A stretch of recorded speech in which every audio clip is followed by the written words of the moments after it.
It's your boy Long Beach Joe, and I am back at it. I'm back at it. I'm back at it again. I'm back at it again, man. Listen, folks. Man, what a week, right? What the last couple weeks, Jets coming off the NFL draft, and there's a lot. I'm talking about a lot of positivity surrounding the Jets draft. A lot of positivity. A lot of people saying the Jets won the draft. A lot of people excited about what the Jets have done. We're going to be discussing that. We're also going to be discussing the undrafted free agents as well. And hey, Will McDonald, fifth-year option picked up. We'll be talking about that. Russell Wilson came into the building for a workout as well. Could he be the Jets' number 2 quarterback this upcoming season? We're going to be discussing it all. Listen, I am the man of the people. I'm here for the people. Let me shamelessly promote my Facebook page. Everyone go on Facebook, search The Long Beach Joe Show. Like that page. My content's up there. Go ahead and give it a listen. Message me. I'll message you right back. I love going back and forth with you folks about this football team. Also, leave me some feedback. I love hearing about what you folks think I do here on The Long Beach Joe Show. I truly do. All right. I'm also on Twitter as well. Going over to Twitter. Okay. Type in at The Long Beach Joe. At The Long Beach Joe on Twitter. Follow me. I'll follow you right back. I love having discussions with people on Twitter. I try to have sound discussions. A lot of people just want to yell. I'm fine with that. I'm fine with that. I'll yell, like, I guess, right? That's what you want to do, you know? But I prefer to just have sound discussions with people. But if you want to yell and go back and forth with me, at The Long Beach Joe on Twitter, all right? That's where I'd be at, okay? For those of you also that may not know, I'm also on YouTube as well, that may listen to the broadcast after the live show. We are on YouTube. Going over to YouTube, type in at Long Beach Joe Jets, at Long Beach Joe Jets on YouTube. All right. Subscribe to the channel. Hit that notification bell so when I post content, you will be in the know. All right. Hit that. Let me know. Okay. And, get involved with everything we're doing over here. A lot of people don't know, that we do these live shows. They catch the audio. They catch it from somewhere else. And I'll be like, no, baby, we go live. All right. A lot of people run into the show and like, Joe, you look good. Listen, thank you, ladies. Okay. I'm just a humble man. All right. But I want to thank you again at Long Beach Joe Jets. But keep in mind, when you come over here, you're going to have to deal with some people. Okay. It's my chat, man. The savages. I call my chat the savages. You want to know why? Because they're savage. They're savage. All right. Nobody, they don't care. If they don't like your takes, they don't like what you bring into the table, they're going to let you know. Okay? Nobody's safe. Not even me. All right? Salutes. B, I see you in the building. Salutes and respect. Goo, salutes and respect to you as well. Christopher Phillips, salutes. All right? Lines are open. Lines are open. We'll get to the callers tonight. Trust me. We'll get to everybody. Lines are open. 805-885-0467. We are taking calls tonight. Okay? Trust me, all right? So, we're moving and shaking. Got a lot of things going on around here. A lot of things happening with the New York Jets, of course. Chris, is that you? Yo, what up, man? Yeah. It's JJ. What's going on, man? Hold on a second, JJ. Let me just talk about the draft really quickly, and then we're coming directly to you, okay? Got you. Give me 1 second. Got you. So, again, for all the callers tonight, if I miss your call, I will call you back. Okay, trust me, I will call you back. All right. So, Chris, I see you in the building. We'll be coming to you. All right. So quickly, we got to get into this draft. All right. There's a lot of things moving and shaking. And also, if you folks want to have questions or things you want to say in the chat, put it in the chat. Put it in the chat, and I'll read that off as well. Please give the stream a thumbs up. Subscribe if you haven't already. Share it across your social media with your friends and your family. All right. So I got to say that. I got to put that out there. So starting off with the New York Jets draft that they just had recently. And I wanted to talk about how I felt about it. I couldn't wait. I could not wait. And there's been a lot of talk. Okay, of course, there's a lot of people that feel very positive about what the Jets have done. I do as well. There's a lot of people saying that the Jets may have had the best draft of all the NFL. Okay, you know? So let's go ahead and get into it. David Bailey was selected at number 2. Okay, listen, there was a lot of talk surrounding a lot of different options and a lot of different things the New York Jets could end up doing, right? There's a lot of talk about Arvell Reese. Some people were mad that we didn't draft him.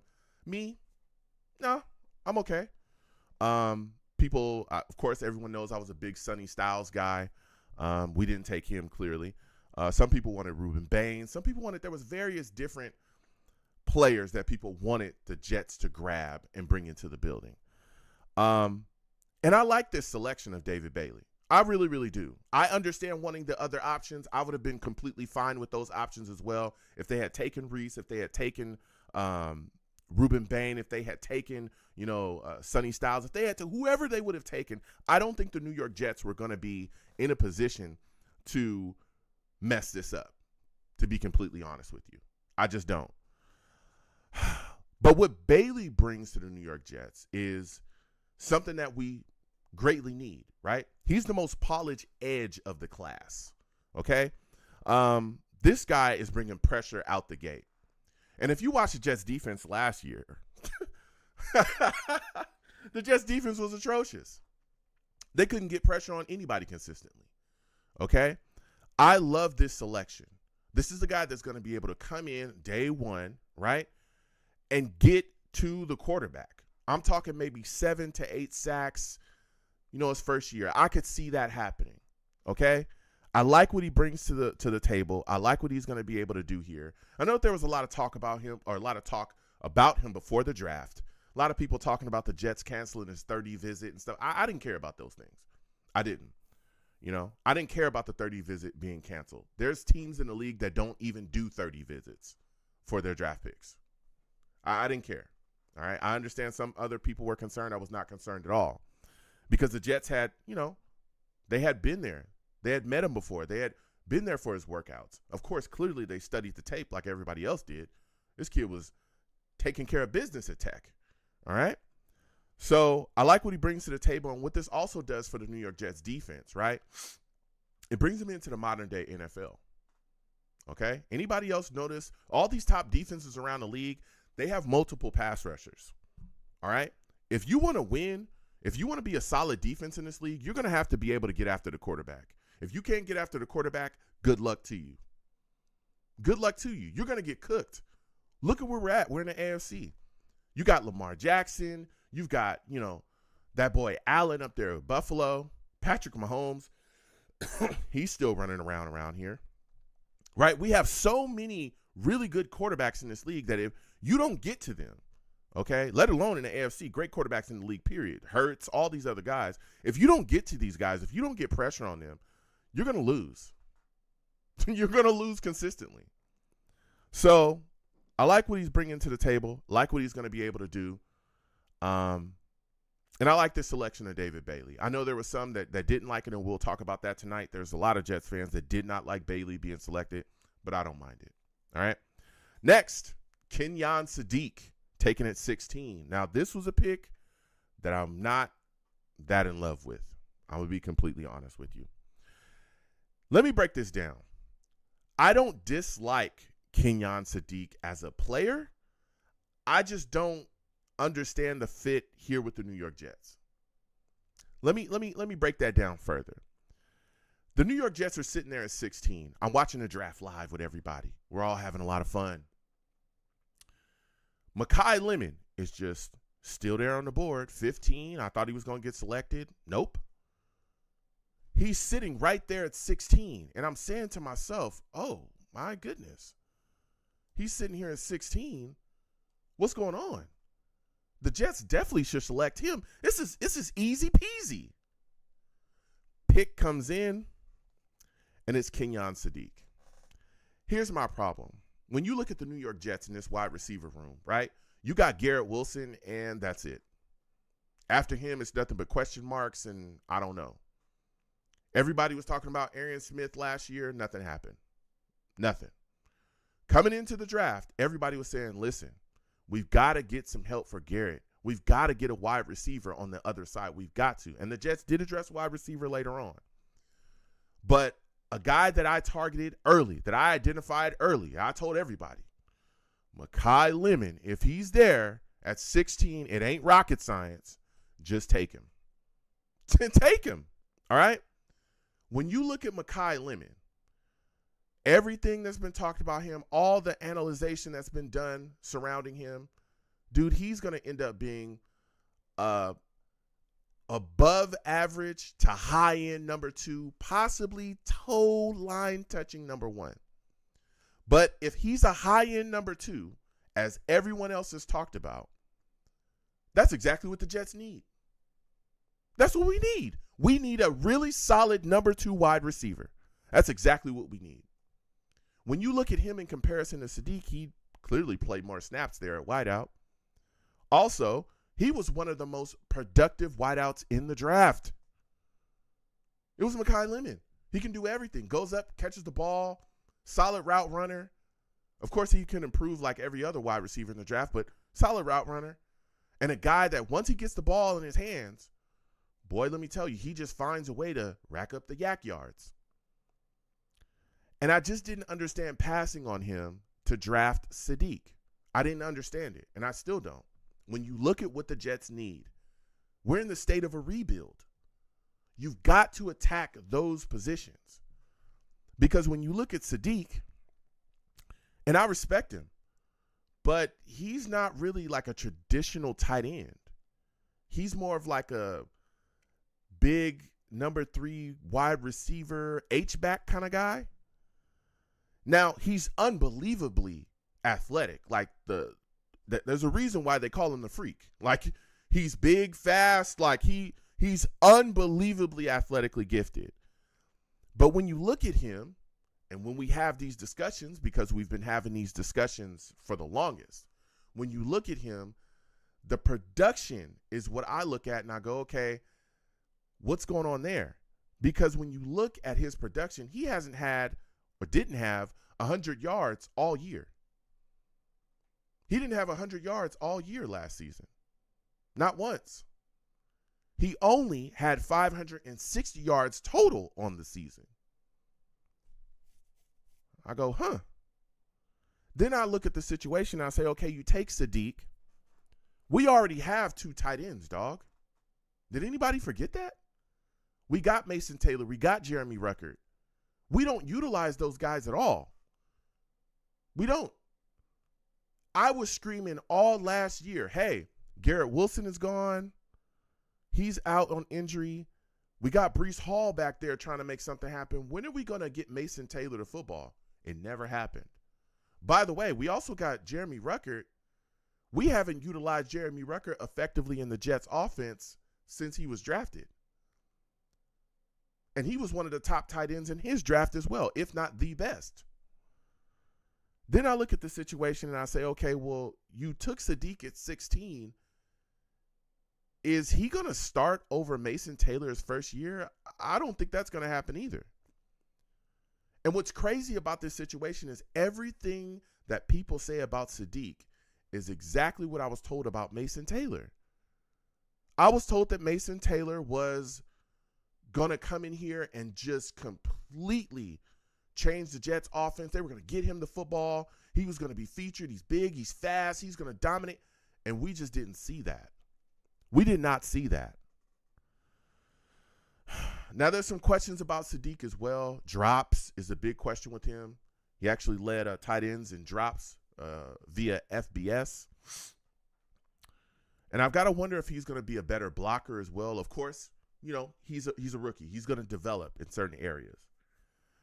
But I just don't understand how you pass on Mekhi Lemon and take a tight end. I just don't understand that. And we'll be discussing that tonight.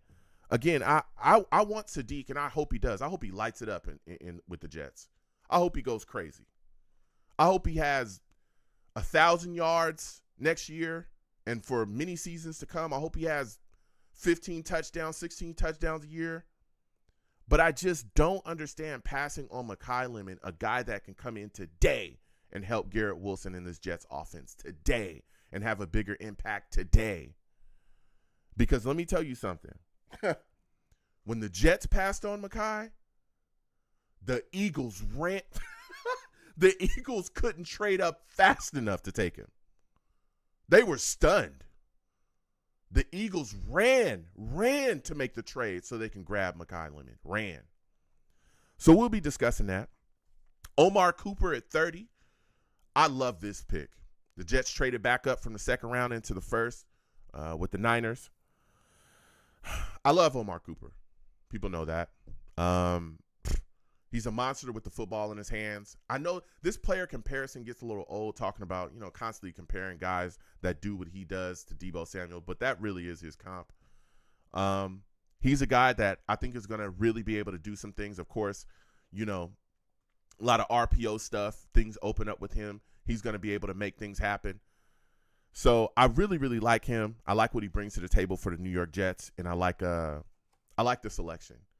And I understand that the Jets felt like, hey, he's going to get taken before 33. We better move up and make something happen. So I like the move. The Jets also selected D'Angelo Ponds at 50. They actually traded down and got a pick 128 for him. So I like that move. They got 128 and also got him as well before they took him at 50. And everybody's just saying he's an Aaron Glenn clone. If you look at him, a lot of people saying, hey, he's the second best corner in the draft. So like what he brings to the table. I think he's a guy that's like 5'8". That was really the only reason why a lot of people felt like he was the second best corner, is because he may not have the size. But let me tell you something. I feel like he plays bigger than 5'8". And if he can come in here, and I don't know where they're going to put him. I know there's a lot of talk about maybe him sliding into the slot. Of course, Brownlee is there. I think there's an opportunity for him on the outside. I really, really do. Brandon Stevens, a little up and down, but I think he's clearly going to be the Jets' number one. Of course, then you got Nashawn Wright, who I'm excited to see what he's going to bring to the table for the New York Jets as well. You got AZ in that cornerback room. So we'll see where he's going to be at. I know there's a lot of talk about him cross-training. Again, Aaron Glenn was hyped about bringing him into the building. Again, this is a guy that's talked about as being another Aaron Glenn, essentially. So I'm excited for Ponds and what he's going to bring to the table. Of course, Darrell Jackson at 103. This is a run stuff and D tackle. We need that. If you watch the Jets last season, they couldn't stop a run. They couldn't stop a nosebleed. So this is a guy that's going to come in first, second down and really clean that stuff up. I like that. And the next pick, let me tell you something. Cade Klubnik at 110. The Jets traded two fourth-rounders to the Bengals. They got the Bengals fourth-rounder and a sixth-rounder.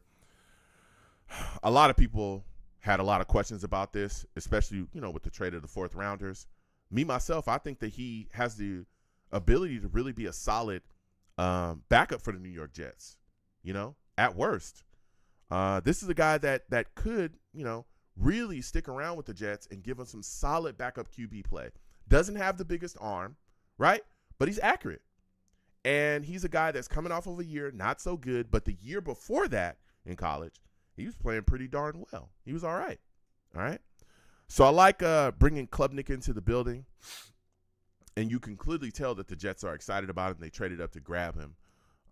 So we're going to see what happens going forward. And, again, listen, a lot of people talking about, well, he's just going to be a backup, Joe. Who cares? Listen, backup quarterback play in this league is extremely important. Did y'all not watch what happened when Aaron Rodgers went down? What happened to the New York Jets? They fell apart. Why? Because they didn't have any good backup quarterback play. All right, backup quarterback play is necessary here. Inez Cooper was taken at 188. I like it. The Jets have a huge hole at left guard. I don't know if anybody knows that. I'm not sold on Dylan Parham. I'm not. AVT is gone with that team that plays in Foxborough, which is crazy to even say that he plays for that team.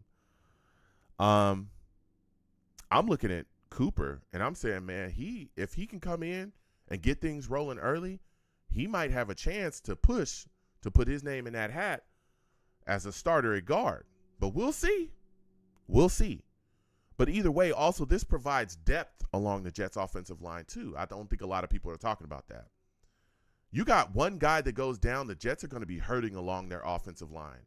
And I know people don't like to talk about it, But then when it happens, everybody's in disarray. I'm going to talk about that right now. The Jets' offensive line depth, it can still be built a little bit. But I like Cooper being brought into the building.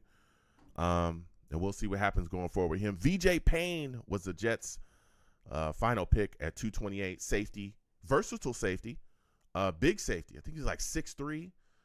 He's a guy that I think if he can make his bones on special teams, then I think he'll be in good position. Of course, we know that the Jets' safety position is, filled with, a lot of, guys right now. Cisco, Fitzpatrick, Clark, Malachi Moore. There's so many guys there at safety. Belton, But if this guy can come in and make his bones on a special teams and make some plays there, I think he'll be in really good condition. Some of the undrafted free agents that the Jets have selected: Colin Lacey, Garrison Grimes, Will Farron, Chip Tatum, Kendrick Blackshire, Maury Bamba, Xavier Hill, Nathan Voorhees, Sheffield, Sam Scott, Chase Curtis, Malik McLean. These are some guys that the Jets have brought in. We'll be discussing them further as well as we continue to talk about the New York Jets draft and what they've done. And also, the Jets have picked up Will McDonald's fifth-year option. Woo! I like it. I like that a lot. A lot of people talking about Will McDonald, what happened last season, kind of on a milk carton, didn't produce. But I don't put that all on Will McDonald because there was a lot of people that didn't produce in this defense last season. This defense was a mess. All right? And I also think that Will McDonald, when we saw him the year before, finished the year with a 10.5 sacks. He was leading the Jets in sacks. We've seen that he has ability. He has real ability, and he was getting better and better until last season. And I think he's a guy that, you definitely give a fifth-year option to so that you can get another year of evaluation to then decide if you're going to give him that big deal or not. And David Bailey also helps with this pick as well. Man, let me tell you. Because now offenses can't just say, okay, Will McDonald's the only guy. We'll key in on him, and we don't have to worry about anybody else. Now you have to worry about Bailey and Will McDonald. And I think Will McDonald has big-time potential in the league. I've talked about it since he got drafted. I think he can end up being a 15, 16 sack-a-year guy with the New York Jets. And, again, we've seen the ability. Russell Wilson also came in for a workout with the New York Jets. Could he be their backup quarterback selection? Could he be the guy that helps Cade Klubnik become better? We'll see. I'd like the move. I don't mind it at all. Russell's a consummate veteran. Of course, some good backup QB play, and then you help guys continue to grow and mature around you as well. So I like that. We'll be talking about that as well. And the Jets declined to exercise the fifth-year option for Mozzie Smith. Okay. So we'll see what happens as we continue to move forward with him. Keep in mind the fifth-year option for Will McDonald keeps him here. And I like that. I like that a lot because, again, it gives us another year to evaluate him. It puts us in a position to really see what he's going to be able to bring to the Jets defense. And it also allows us, because Aaron Glenn is going to be calling the defense this year, to see what Aaron Glenn is going to be able to do with him, moving him around. He's going to be making $13.7 million with that fifth-year option this season. So let me go ahead and get to the lines, okay? Let me get to the lines. We've been talking. Let me tell you. 805-885-0467. Anyone that I miss, I'll be calling you back. Don't you worry, okay? We're going to get to these lines, though. Let me get to the lines here. JJ, are you still there? Yes, sir. I'm here. JJ, salutes. Listen, for those of you that do not know, Salute, this man, JJ, he's a savage. JJ is a savage. Yes, Salutes sir. to you, JJ. Listen, we're here talking the draft, everything that's moving and shaking. I want to start at the top of the draft with you. What were your thoughts about David Bailey and his selection? All right. So I'm on Reese to be honest. I like Bailey a lot. I think he's the best pass rusher in the draft. So I'm happy. Like, I was going to be happy either way because I knew it was one of them two.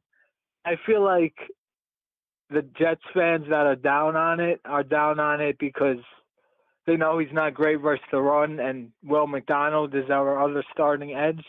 So I think that's where most of that is coming from, that they know Will McDonald is so terrible versus the run, and Bailey isn't great versus the run. So I feel like if McDonald wasn't our other starting edge, Jets fans would be a little more happy with that pick. But I think that has a lot to do with it, in my opinion. Yeah. That they just don't want two edges that are poor versus the run. Yeah. I don't think Bailey's terrible versus the run. From what I've seen, he's not. I'd say like he's average to a little below, but he's not Will McDonald versus the run. That's for sure. Yeah. Here's my thing, and I've spoken with Jets fans about this as well that have said the same thing. I don't understand why no one even talks about how he can develop as a player.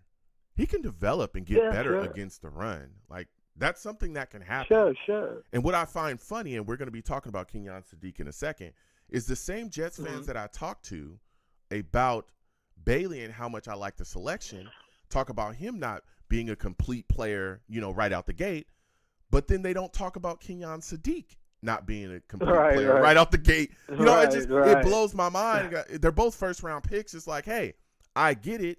He's not, all the way, just great against the run. But again, he's a young player; he can grow. Right. So what's the problem? And also, right, getting better against the run is a skill you can gain. But there's a lot of guys that can't rush the edge like that, right? You don't generally. Right. You're not getting some big fat run stuff and D tackle at 2. Like that's generally not what you do. You at 2, you're drafting a guy that is really going to impact the game in a completely different type of way. In a passing league, you have to go get that big edge rusher up there. So again, I like the selection, and I don't understand it. What are your thoughts? Yeah, again, I'm super happy with Bailey. I mean, he was the best pass rusher in the draft. That's something that we desperately need because McDonald, he's great for 2 weeks in a row, and then he disappears for the next 8 games.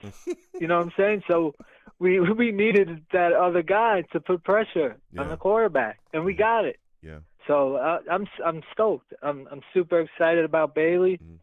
I'm pumped. What are your expectations for sack numbers? How many do you think he'll have his rookie season? I'm going double digits, man. I'm going 10. Okay. 10 sacks rookie year. 10 sacks rookie year. Okay. He's talking about sacks. it. So my next and final question for you, Kenyon Sadiq at 16, to me, was a little bit of a head scratcher, right? Especially over Mekhi Lemon. Yeah. Over Mekhi Lemon, it was a little bit of a head scratcher to me. Do you feel the same way? Yeah. I did, but trading up for Cooper, that made me a little more at ease in a sense, right?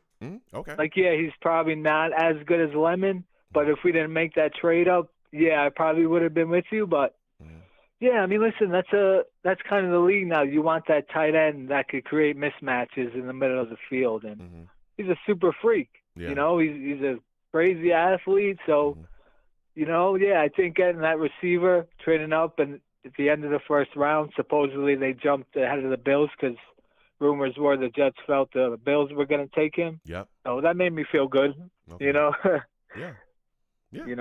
So before I let you go, what is your grade for this draft when it comes to Moogie? I mean, how are you feeling about it? Are you giving it an A? Are you giving it an F? I mean, where are you at with it? I'm going B+. Okay. I'm going B+. Okay. Yeah, B+. Okay, B+. Yeah. Listen, JJ, great takes, man. I got to slide off. We got a lot of callers. Next time I have a show, I want to hear from you. Appreciate you, man. I got you, my man. Thank you. Absolutely. Listen, JJ bringing some heat. We're going to keep getting to these lines. JJ's bringing heat.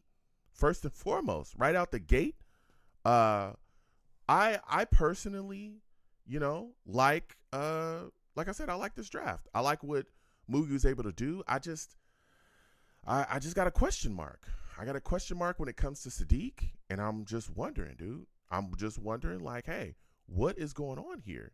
What's happening? Hey. Chris, is this you? This is me. Salutes. For those of you that do not know, Chris He's a savage. He's a savage. All right? He's a savage. Man, nice to talk to you, Joe. Hey, nice to talk to you as well. Again, we're keeping it moving, everyone. If I miss your call, I will call you back. Don't worry. All right?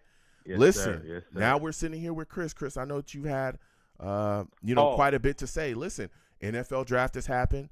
Bailey selected at 2, Sadiq at 16, Cooper at 30. What are your thoughts about what the Jets were able to do in this NFL draft? 100% great draft. Shout out to Aaron Glenn and Darren Muji for doing a great job for selecting these players. They're exactly what I wanted, all the way up to Daryl Jack, all the way to Inez Cooper. They did the analytics, and they did a great job with these players. And I think that this is a draft that's going to change our franchise.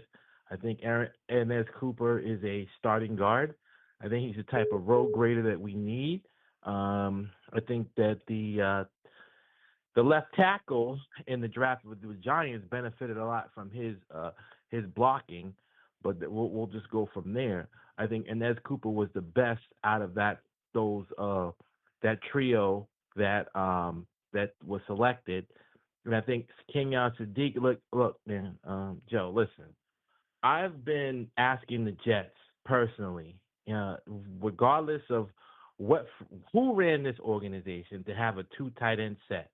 And like I said, I understand what you're saying about Makai Lemon, but listen, if you got Aaron, and I know he's a crazy nutcase and whatever, but Aaron Hernandez, right, was a weapon, and you know what I'm saying. I'm telling you that if you look at the comps between somebody like Kenyon Sadiq and Aaron Hernandez, you're looking at somebody who's going to actually be a weapon. I've been saying this. I mean, Joe. Listen. We've been talking about. I've been since Aaron Hernandez has been with the Patriots. I've been begging people at that judge's drive. Say, listen, all my dudes that are up there, like, you guys got to get 2 tight ends. You guys got to get tight ends. You guys got to get a 2 tight end set to free up the wide receivers, because they are blitzing you. They are covering you. They're killing your offensive line. That's why every year we got you. You complain about the offensive line every year, right? You complain. You're the number one out of all these Jet content creators. You complain the most about the offensive line, and you say. But the thing is that they're blitzing. They're stacking like 8-9 guys against the offensive line because they don't have no fear of the tight end. Well, that's the basics. That's the basis of any quarterback, whether it be Patrick Mahomes, whether it be Tom Brady, whether it be even the guy that just Sam Darnold. Okay. Just one. You got to have one of those tight ends. Yeah. Listen, you got to have one of those guys that can get open. Hold on a second. And I hear you, Chris. And again, I love going back and forth with you about this football team. I didn't complain much about the offensive line, but yes, in the past, I absolutely have. Here's the deal. I understand what you're saying. I understand, the Jets fans wanting to see the tight end,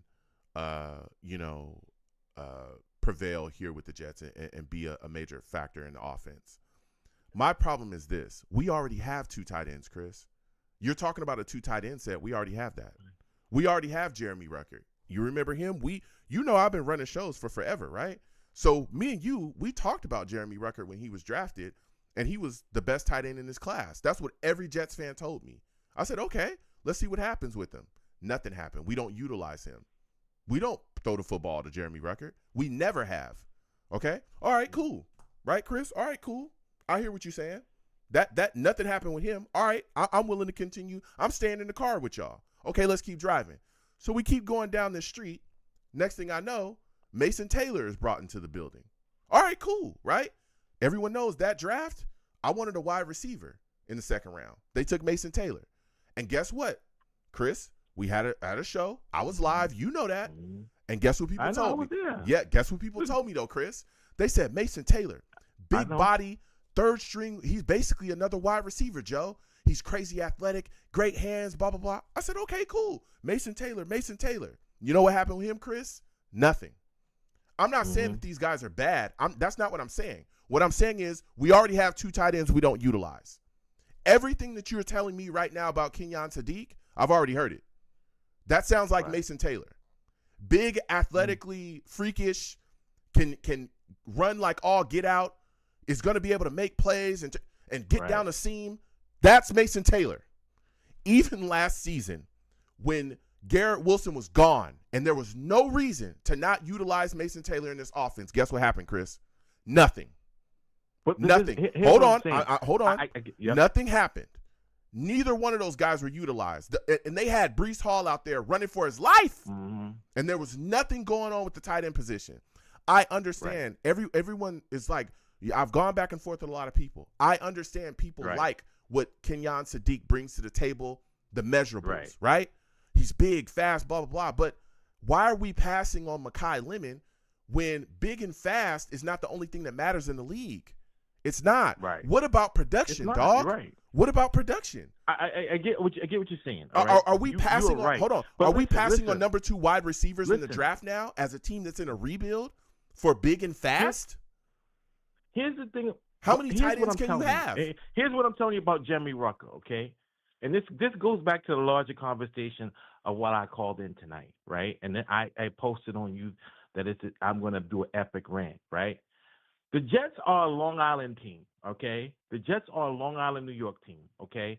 And in that community, okay, it's a lot of pressure, okay? When you grow up in that community, I mean, for me, the Jets practice right up the street from my house.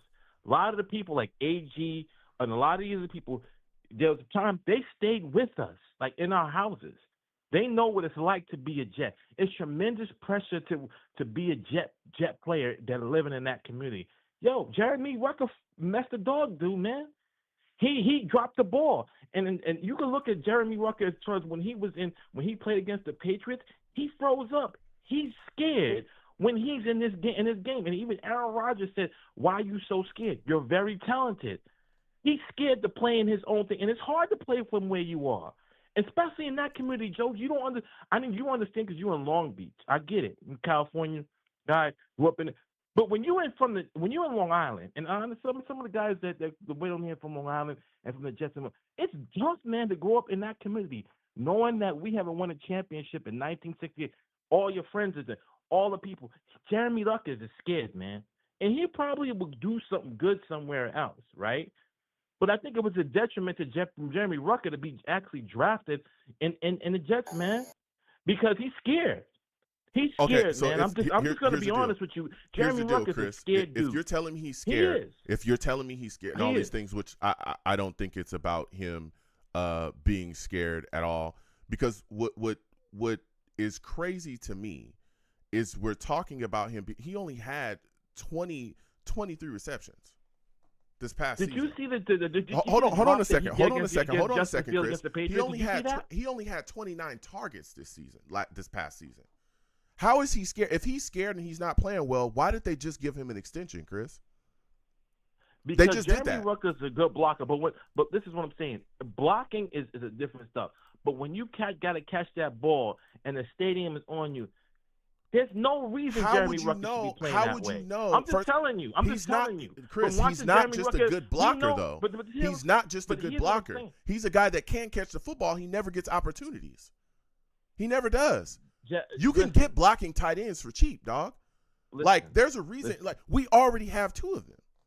We already got 2 guys. But when he was coming out of college, he was a pass catcher, I'll give Chris. You guys the best. Listen, this is what I'm saying, Joe. Can't you see this? Listen, wait a minute. If your college quarterback who helped you get drafted is not throwing you the ball consistently, he knows who you are. Don't you think there's a problem? No. Chris, the game plan could have been very simple. There was no Garrett Wilson. We still did not utilize either one of our tight ends. Right. Utilizing your logic about tight ends not getting the football, then what does that say about Mason Taylor? He was on the field and nobody was getting him the ball either. I think, me personally, listen, what? And I have you know how I feel about AG. I think that Aaron Glenn is the coach for this team. I don't. As a matter of fact, I think if AG He has not here, proven that either, if Chris. he's not get there will be no coach. Listen to me. There will be no coach in this. And I don't care if you get Mike Tomlin or all these other people you're talking about. There's no coach that knows what it's like. And this is what I'm telling you from looking at you personally. You look at LBC. You know all these people. There's no coach that knows what it's like to be a Jet player and fan than AG. Okay, he lived this. And Wait a minute. and that's cool. He Hold on, lived Chris. this. Wait a minute. He lived this, Joe. Mhm. And his big mistake, and like all these other people, like Jake Asman and Backlands and all these other people criticizing it, was doing right. His problem was he thought that the Jets, that Salah's players could come in and actually do a job. It's like the same thing. A new job, a manager comes in, they don't like the way the manager coaches, they check out. It's the same thing. He should have cut the cord a year ago. You know what I'm saying? And I don't blame AG for that. Chris, but this is what I'm saying. Hold on a second. Hold on a second. I'll give you the final word. Just hold on a second, because we went from talking about tight ends and then you went to Aaron Glenn. All right. So if you want to talk about Aaron Glenn, you can like him all you like. That's perfectly fine. At the end of the day, he has not proven that he's going to be a good head coach for the New York Jets. He's actually proven something completely different. What about the players, Joe? Okay. What about the players? What about hold on a second. Hold on a second. If we're talking about, we can talk about players. Hold on. We can talk about players. We can absolutely talk about players, but we also need to talk about coaching, because that's a big effect on players as well.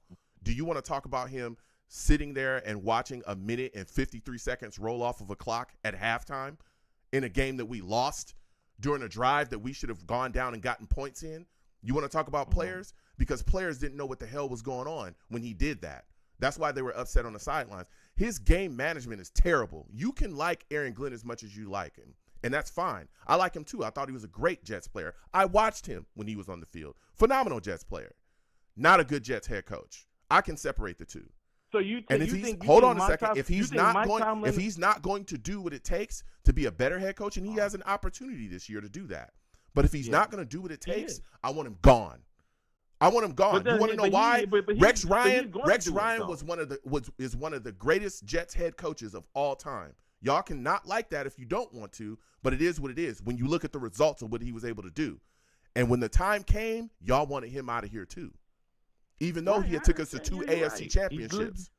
You wanted him out of here too. So why do I not want a guy out of here simply because he was a Jets player? If you're not getting it done here, get out. I'll give you the final word. You're right about Rex Ryan. But at least Rex Ryan lost with his players. Those weren't Aaron Glenn players last year. All those guys. Oh my Lord. And what's the name? And listen. So I guess we have to get rid of everybody on the roster. Listen, Judge, I don't have to say it. We got to get rid of everybody on the roster, I guess. The defensive tackle, I forget his name, that just got traded. He said it. Oh Lord. Those guys were checked out. As soon as they got hired, Aaron Glenn came with a new personality, a new thing, these guys checked out, man. And I'm just telling you that's what I believe. Okay, because going in there and me seeing this dude. Wait a minute. You gotta understand. Me seeing Aaron Glenn in Long Island, New York City, Hofstra University, with Richie Kotite in these places, he knows not afraid to go outside. Buses rolling by, kids yelling out the Jets suck. This guy lived this thing, man. Who cares? So I'm just telling you. But wait a minute. Was he the coach? I'm telling you, this guy lived this Jet life. Was he the coach? In 2012. But I'm just telling you that he would not take. Aaron Glenn's the type of guy that wouldn't even take this job if he knew he couldn't do it. He wouldn't take it. Listen, that's Chris, what I'm trying to say. There's a lot. Listen, there's a lot of coaches that think that they can do things that they can't. I understand you want to defend him, and that's all well and good, but nothing that you're saying is proving any kind of point, because he himself is a bad game manager. Chris, the defense was terrible last year. He did nothing about it. Everybody that he brought in here, because you're acting like it's just players. It's not. Do you forget he fired his whole staff damn near? He fired them all. Yeah, I agree. Hold on, Chris. Do you remember the day that he came in here and everybody was like, oh, we're about to have a rebuild? Okay, cool. We'll go through the situation. What did he say from day one, Chris? We're going to win. This is not a rebuild. We're going to continue to build. And not only that, all these guys that I brought in here, Steve Wilkes, Ingstrand, all those guys, hey, they're here to take me to the next level. They're going to take this team to the next level. He fired all of them. All of them. But these guys blew out. Hold on, blew out his whole staff. Coach, so nobody's not only is it the players, coach, Chris, but it's his staff as well. The guys he selected. He fired Steve Wilkes in season. He fired him during the season. During the season, Chris, he fired him. If you bring in, listen. This is crazy. Coaches, this is crazy. But if you bring in coaches, listen, Joe, if you bring in coaches and they demand a lot of you, if you ever play for another coach, oh Lord, and this coach didn't demand nothing of you, these guys checked out, man. No, they checked out. They checked out because the coaching is terrible. They checked out because Aaron Glenn is a bad coach. That's what happened. Because Saleh gave them the red carpet. No. And Jeff Ulbrich gave them the red carpet. They checked out, man. Quick question. Because there's no way of Bill Parcells. Quick question. Do you want to get rid of Garrett Wilson? Because Garrett Wilson is not an Aaron Glenn player either. Well, exactly. Like I said, I think he made a mistake with the this is what I talk about. He did. Like you guys, it's got to stop. It's got to stop. Listen, Sauce All Pro Bowl corner was not good under Aaron Glenn. When you, bro, hold on, Quinnen Williams, phenomenal defensive tackle. He wasn't drafted by Aaron Glenn. He wasn't taken. Like, how great was Quinnen Williams here? Do you know that Quinnen Williams told the media in person? It's his on camera. He told them during the year that this defense is the worst defense in the league. He told them that. So now Quinnen Williams is a bum too because he wasn't Aaron Glenn's. What did he do in the Cowboys? This is insanity, man. What did he do? This is insanity. What did they do? The fact that you are caping for Aaron Glenn, who has yet to show that he's a quality head coach in this league, is mind-blowing. I don't care about him being in Hofstra. I don't care about the fact that he was a former Jets player. I don't care. He's not getting it done as a coach. He's not getting it done. Right. He's not. As a matter of fact, none of the coaches that he selected were getting it done either, and that's why he fired them. Don't talk to me about the quarterback play either, because guess what? He selected Justin Fields. Does anybody want to talk about this stuff? Wait, but he selected him. He selected him. To me is that I don't believe. So if Justin Fields comes out here and lights it up at Kansas City, is that a reflection on Aaron Glenn or is it a reflection on offensive coordinator? What happened? Hold on. Wait a second. Is that like you're taking one game or what happened the rest of the season, Chris? Didn't he bench Justin Fields? Yes, he did. Well, this is what I'm saying. Hold on. Exactly. He tried to bench him 6 weeks in. But the game he tried to bench him 6 weeks in. That's exactly what happened. Don't take one snapshot in a game. Talk to me about the season, Chris. Right. Talk to me about the season. The season was not a good season. Okay, and why wasn't this was not a good season. I get what you're saying. Why wasn't this was not a good season? Was coaching an issue, Chris? Because listen. Was coaching an issue? Let me explain to you why. Okay. I'll give you a final word. Listen. Aaron Glenn did not bring. He should. This is what I'm saying.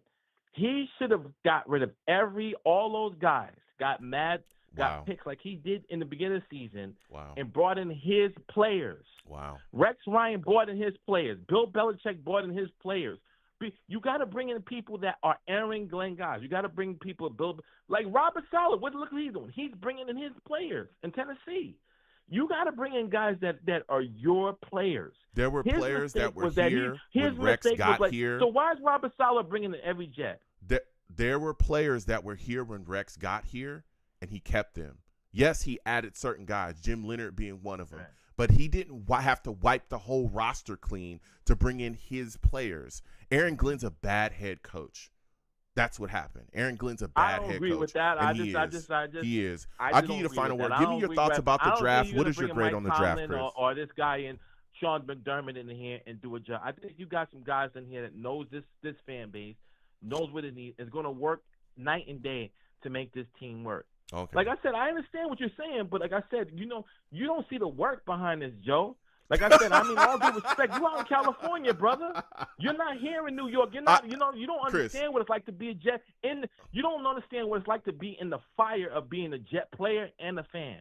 I don't know what it's like to be in the fire, Chris. Do you know that I get laughed at everywhere I go? I wear Jets paraphernalia everywhere.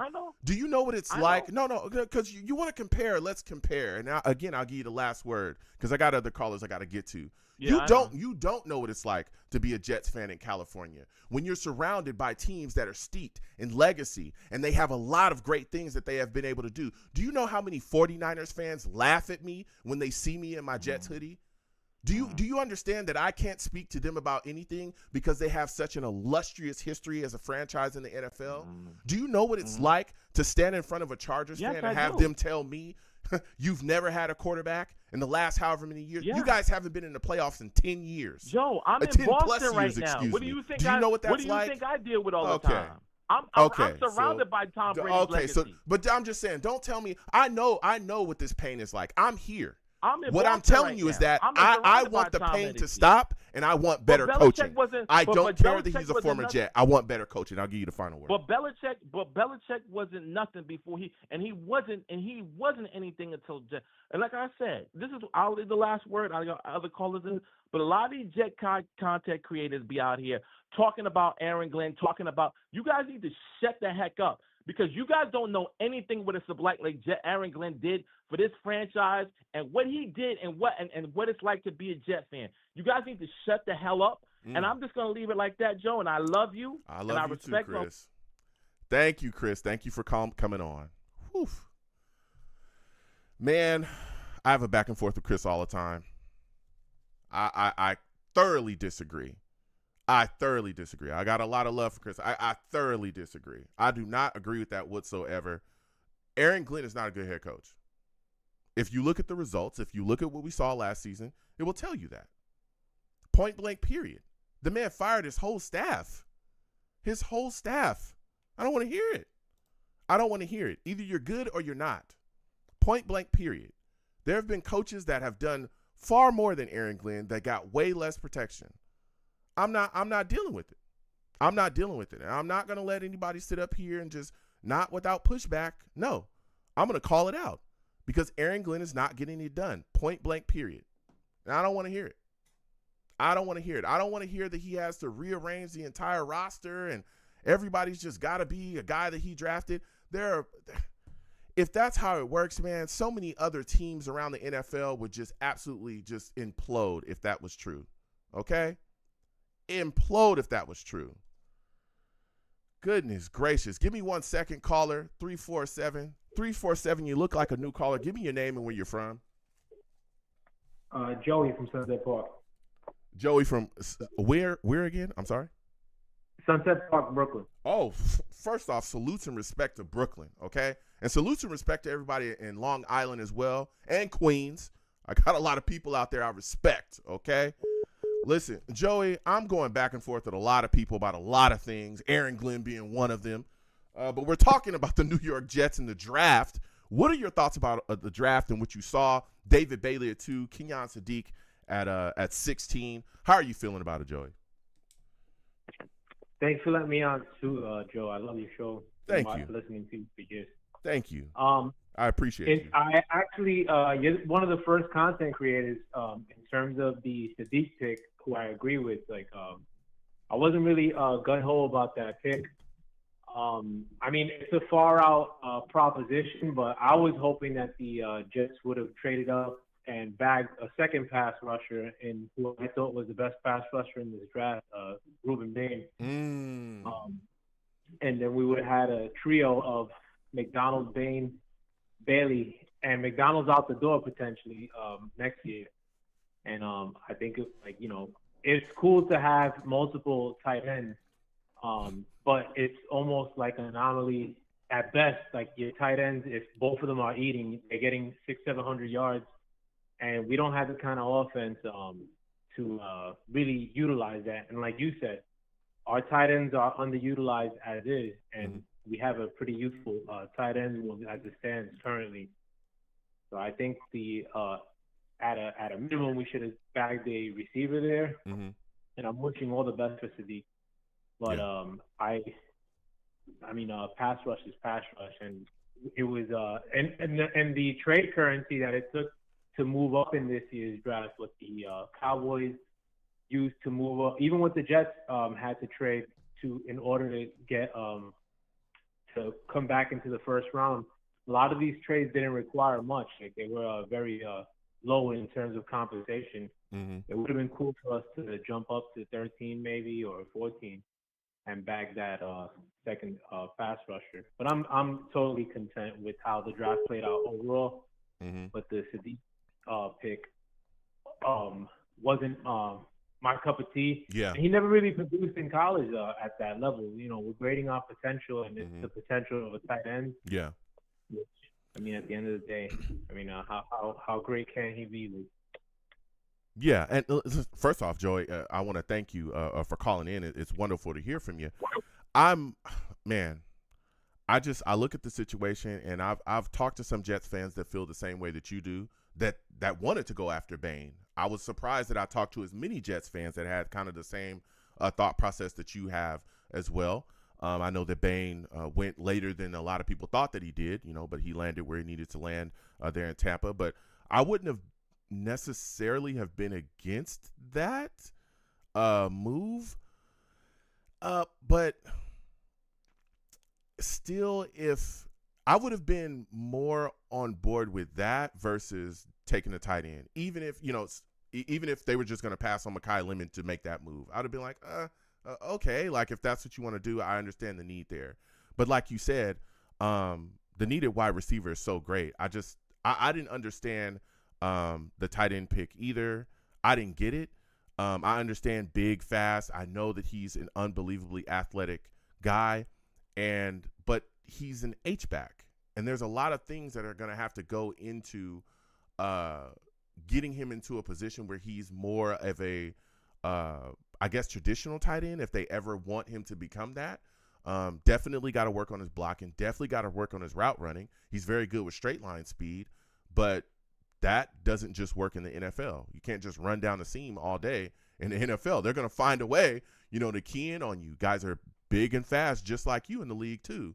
Safeties, backers, and all that stuff. So I don't know. But I tell you what, that Cooper pick, them trading up to grab Omar Cooper, I thought that was a good move by the Jets, especially, the rumors surrounding is that they felt like there was a team that was there that was going to grab him before the second round. And I thought that was a solid move. And I want to get your thoughts on what Cooper brings to this offense. I think he's a guy that can really come in here and light things up. And he adds a different element, a different type of weapon that we don't have here currently. Do you agree with that? Most certainly. I actually love Cooper since his college days. I watched pretty much every game of Indiana this year. And Cooper was, I like Surratt a lot too, but Cooper was the one that translated the most to NFL game when I would watch his film. And I love that pick. I like a lot of these picks, Joe, like that Muji made this year. This is kind of like one of the best all around drafts that I could remember. I don't want to even though I let it off with the fact that I didn't like us double dipping into the tight ends. It's nothing against Sadiq, to be frank. It's more so in the sense of the position. Yeah, positional value. Yeah. I'm sorry, but if for instance, if we would have bagged Lemon and Cooper, yep. I would have been elated. It's just that our utilization of the tight ends in the past and then double dipping on that position, it just kind of like a little bit of a head scratcher. But overall, I love the potential of Cooper. I think he's going to be a little tank for us. I love his game. Yeah. But before I let you go, what are your thoughts about Pons? A lot of people likening him to Aaron Glenn. Do you think he's a guy that can push to possibly be the Jets' number 2 corner? Do you think he has an opportunity to steal that spot, or do you think that's already sealed up? No, he definitely has a chance to steal that spot. Even though he is very small, but he plays really big. There's instances in which I could see him even next year, like covering the best receiver on another team. That kid got hard. The size factor, it's hard to get over. But from what I read, from what I've heard, he has a big wingspan. I'm not sure. I gotta look at the measurements again. But just the game, like the way he plays like a really, really good. Like in college, like at times, like when you put him on the outside, I mean, there weren't many people that looked much better than him this year. Yeah. So I really love that pick, and the fact that we got him at 50. I mean, I'm really happy he's on the Jets. Joe, Yeah. to be frank. To switch gears a little bit, Will McDonald, they picked up his 5th-year option. What are your thoughts about that? Yeah, I'm cool with that. I mean, I like Will McDonald. I mean, like you said too, the team overall last year, our defense was pretty ass. And Will McDonald, I mean, he had a few games in which he shined, but there were really no defensive players last year that shined. So I mean, like him being in a rotation with Asai and with the guy we drafted this year, David Bailey. Yep. Yeah, Bailey.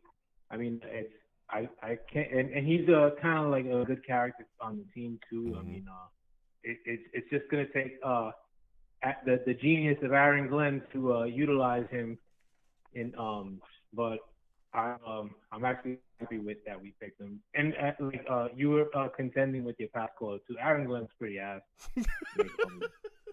There hasn't been. I mean, and I was rooting for Aaron Glenn too. I mean, I like the chance. Like, I would love for us to get a young coach that we could build a decade worth of a run with a young coach. That'd be great. Yeah. And I was rooting for Aaron Glenn. Yeah. He's just lost. I mean, I want him to do really well this year. Yeah. And that's my stance as well, Joey. I'm not a guy that wants to see Aaron Glenn fail. He was one of the guys that I wanted. I talked about that. I wanted, before he became the Jets head coach, I said he's one of the guys. He became the Jets head coach. I said, okay, let's go. But if you're not getting it done, dog, you're not getting it done. Okay? Everybody, listen, Jets fans, we all know, we every time you don't get it done, Jets, New York is quick to throw you away. They're quick. They're quicker to throw. I've seen people be quicker to throw other people away that have done better than Aaron Glenn himself. I don't understand some of the Jets fans that are caping for him when you look at what he's done, like or what we've seen. I mean, last year from a coaching standpoint was abysmal. It was abysmal. I'll give you the final word. Yeah, there's not many instances in which, and this is really, really something I'm against. I'm very allergic to firing a head coach after 1 year. Exactly. Yeah. After how the year went last year, I kind of like, with no sweat off my back to see Aaron Glenn go. And again, I'm rooting for him. Like, I don't want him to do bad. I like Aaron Glenn. Mm-hmm. But he just looked lost last year. Yeah. Yeah. So before I let you go, let me come through, Joe. Yeah. Before I let you go, give me your grade for Moogie's draft. I would give it an A minus. Okay. I mean, like A plus is for perfection. But I actually like a lot of the later picks just as much as I like the Coopers and the Baileys. Okay. I'll Perfect. give it an A minus. Thank you, Joey. Thank you for calling. Next time I have a show, I want to hear from you. All right, we're gonna keep moving with these lines. 678. You're looking like a new caller. Give me your name, where you're from. Oh, hello. Yes, hello. Oh yeah. This is a Trip. I used to talk to you on that Blog Talk show. Oh, Trip, what's going on with you, my friend? For those of you that do not know Trip, he's a savage. Trip is a savage. It's good to hear from you, Trip. Listen, we're talking Jets. As you hear, I'm going back and forth with people. I'm arguing about Aaron Glenn and how bad he is, but I want to start off with the draft with you. Listen, a lot of things moving and shaking. Took David Bailey at number 2. I like the pick. What are your thoughts? Look, so honestly, I didn't care which defensive end / linebacker, because I don't know if we're switching. I'm hearing things that we're switching from a 4-3 to a 3-4, so that's a lot of stuff going on there. So I didn't really care who they picked at that spot, so I didn't really have a dog in the fight on that. Mm-hmm. I kind of wish we moved back and got more picks mm-hmm. and loaded up on defense, because our problem was defense last year. I'd like my name. I'm in your chat there. My name is Ninja Nerd 2.0 or something like that. Okay. So, and I was saying I give the draft a D-. Oh wow. Okay. And here's Explain. why. Look, I went back and counted. We lost 5 games last year on defense alone. Mm-hmm. 5 games, right? This is the worst Jets defense I think any of us have ever seen.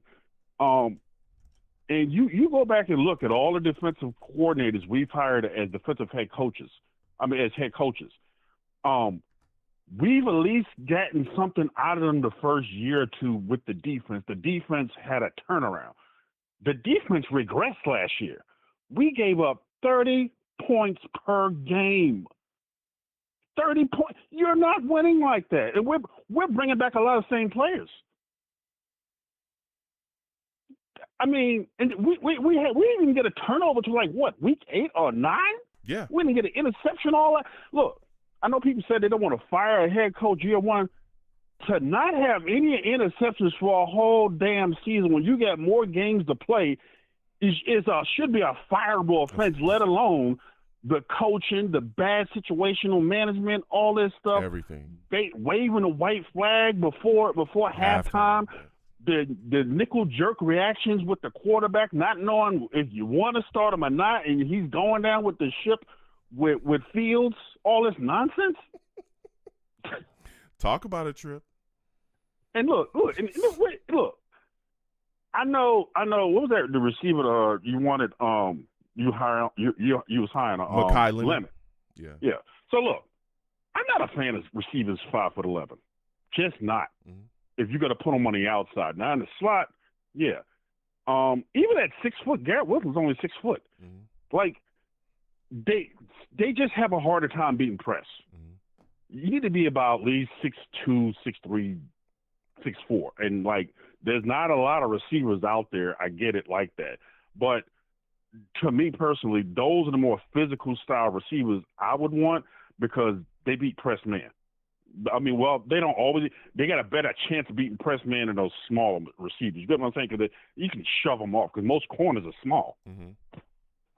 Yeah, but I get what you're saying. I mean, Mekhi Lemon, he plays a lot bigger than 5'11", and you can move him around. He can operate from the slot. There's a lot of really solid wide receivers in this league that moved around from the slot, and they're number 2s, and some of them are number 1s too. What if we can be good about moving receivers around? But that's you got to step into the modern day we run NFL. The most vanilla offense. Yeah, but that hopefully, I mean, it's Frank Reich. I don't know what's going to happen going forward with Frank Reich. I don't know either. And his offense this upcoming year. But I mean, we got 3 tight ends, so I guess they're going to be utilized. But I hear what you're saying. But I want to go back because you said this is a D. This class is a D. So after Bailey and Sadiq, you had Cooper, you had Pons. I mean, so you think that none of these guys are going to work at all? Did you give them a D because you think they're just going to bust out? It's not that I don't think they're going to work. My problem is, like I said, we gave up 30 points last year. So I don't care how many skill position players you have. That's not solving that problem. And I get what you're saying. Like it's not gonna, everything's not gonna go away overnight. But these guys like Pons, David Bailey in particular, right? One of our biggest issues, we gave up 30 points because you had 30 years to throw the football. That shouldn't happen this year. Not with Bailey out there. You got Bailey and McDonald. Aaron Glenn's calling the defense. If he's who everybody else is saying, then guess what? Like, he should turn things around. He's supposed to be a defensive guy. That's why he was brought here. So, all right. You know what I'm saying? So like, look, I'm just looking. I hear what you're saying, but I'm like, shouldn't we be headed in the right direction? This class should help the Jets get better team-wise. Go ahead. I'll give you the final word. Oh, well, see, here's the other thing. So, Pons, look, I'm honestly scared to see him on the outside. He's smaller than Revis. Revis is like 5'10". Dude was like 5'8", 5'9". Now, he might play taller than that, but I don't know if people remember even Revis' first game. It was baptism by fire. That was Randy Moss's first game with the Patriots. That game too.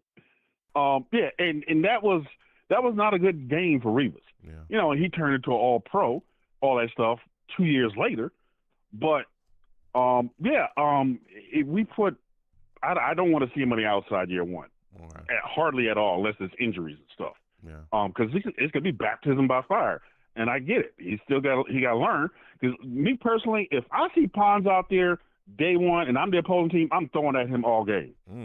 Throwing at him all game. Well, He's a rookie. Listen, Trip, I want to thank you for calling in. I got to get back to these calls. Next time I have a show, I want to hear from you, man. You're a great caller. All right, I'll call back in. Absolutely. You have a good one. Listen, Trip calling in. I don't agree with the D. Pause. I don't agree with the grade of a D, but I've talked to Jets fans that were frustrated, that felt like there were players that they wanted. I do think the Jets, me personally, I think I'm giving the Jets an A solid A, maybe A minus. I don't like the Sadiq pick, but I understand it. Okay. All right. But I don't necessarily like it. Brick City, we'll get to you in a second. I just don't like them passing on Mekhi Lemon. Maybe B plus. I might go B plus because I don't like them passing on Mekhi Lemon. I don't like that. But I think the Jets are headed in the right direction, and I think that this draft is putting some things in place. Especially, again, the Bailey and Cooper pick, to me, I love those two picks. I really, really do. But we'll keep getting to these lines. Again, 805-885-0467. Call in. If I miss your call, I'll get right back to you. I will call you back, all right? Man, lines are hot. I think this is Brick City. Brick City, is this you? Yes, sir. Listen, for those of you that do not know Brick City, he's a savage. He's a savage. Brick, I have been going back and forth with a lot of people tonight. A lot of people talking about this draft. Some people love it. Last caller didn't like it much at all. What are your thoughts about this recent Jets draft? And what are your thoughts about David Bailey being taken at 2? It was, for me, I was more of a R.L. Reese type of guy, but I get the pick for Bailey. I don't hate it. He's a Jet. You know, me and my brother been debating all week about Bailey and Reese. But, you know, I'm happy. I mean, if he can be productive, I mean, if he's averaging the run game, if he can get to the quarterback, sack the quarterback, I think we'll be all right. So what are your expectations of him year one as far as numbers? Are you thinking like 10 sacks? Are you thinking like like 8 to 10. 8 to 10? Okay. Yeah. Okay. What do you say Especially with McDonald on the other side, who's with Carl Dunbar. I'm sorry to cut you off. No, go ahead. With having Carl Dunbar back is going to be tremendous for the defensive line. Yeah, it is. He's going to be able to coach some guys up, which is going to be necessary. So what do you say to people that don't like the Bailey pick because he's not a polished run defender yet? I mean, with Carl Dunbar, he's going to be a better run defender, and he's already coming in with elite pass rushing moves. I mean, you can't hate that. If you're a Jet fan, I understand the Reese pick. I get it. The guy's a unicorn. I understand that. But, you know, we want production now. Aaron Glenn is on the hot seat, so he wants production now. So I can understand the Bailey pick. With the Sadiq pick, I was kind of surprised at first. I wasn't mad. I was kind of like, okay, I can see why they did that. I mean, we do have Mason Taylor. I like Ruckert, you know. I love Jeremy Ruckert, you know, but he's more of a blocker to me. But Sadiq, he's a matchup nightmare in my opinion. And you got Garrett Wilson on the outside. We got A.D. Mitchell. And one thing I know about Geno Smith when he was here with the Jets and when he was with Seattle, he likes to operate in the middle of the field. And he likes to throw deep. Sometimes he takes boneheaded risks, but, you know, I'd rather have Geno Smith out there than what we had last year at quarterback. At least Geno, with this offensive line and the weapons we got, can at least be average to above average. Can we just ask for a Fitzpatrick type year? Is that fair? Here's my question, and that is fair, because I think that Geno Smith is going to be able to come in here and be that consummate veteran quarterback that we need to just steady the offense.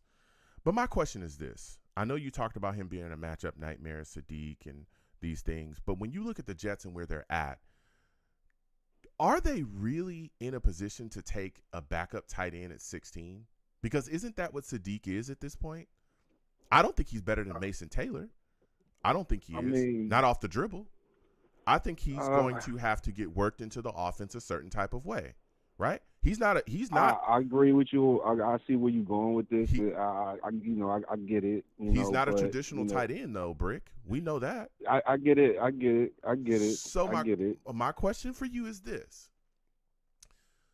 why would you take a H-back at 16 when you could take a high-end number 2 in Mekhi Lemon at 16, and you're in a rebuild? Wouldn't it have made more sense to just take the wide receiver? I mean, we did get a wide receiver that I really like. I mean, I like Makai Lemon too, but I just didn't feel like maybe his personality didn't fit with the Jets. I feel like we got a kind of number one with Cooper when we traded back in the first round and got him at 30. To answer your question, in my opinion, from knowing Frank Wright's offense, sometimes he likes to run 12 personnel. He likes to run 13 sometimes. So I can see where at times where it could be, I'm not saying this is going to be the situation, but I'm just comparing it to the Aaron Hernandez Gronk type, Yeah. tight end sets. And with Mason Taylor, maybe let's say, for example, working underneath, and you have Sadiq using his speed, that could open up things for Cooper. That can open up things for A.D. Mitchell, let's say down deep. That could open Garrett Wilson, especially if he gets on the one-on-ones, is a walking 1,000-yard plus player. So I can see the vision, but do we trust? I mean, in your opinion, I got a question for you. Do you trust Frank Wright? And of your knowledge of Frank Wright and with the weapons we got for this this offense has to improve, right? Mm-hmm.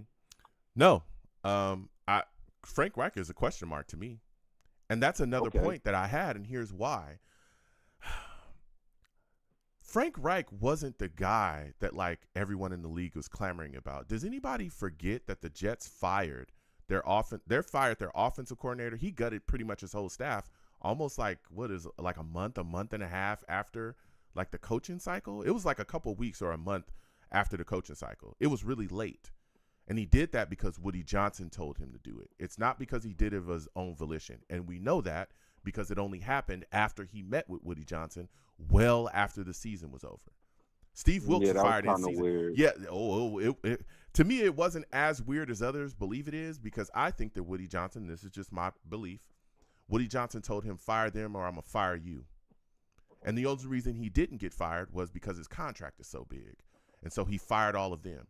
Because it makes no sense no other way. People also forget that the Jets struggled to get coaches into the building. There were coaches turning them down left and right. That was reported all over the place. Yeah, and so for them to go to Frank Reich, who, and, respect to him, he's done things in this league, but he's been out the league for a little bit. And a lot of people question if the league has passed him by. Even when he was in the league, does anybody remember? He got fired in season last time. So just because he was with the Panthers. Yeah, just because he's a new name here, that doesn't mean he's just going to go crazy. He's coming back, and we're going to see if he could actually get something done. My question is, I'm wondering as well is if the league has passed him by. That's what I'm wondering. Because we're going to find out this season. Yeah, we're definitely going to find out. But this idea that like Frank Reich is going to come in and just be like Sean McVay, I'm not sold on that either. He's a question mark too. To be completely honest, he's a question mark for me as well. I'm wondering what he's gonna do, but I'm not bashing Sadiq. I think he has ability, but I look at him and I say, man, an H-back at 16.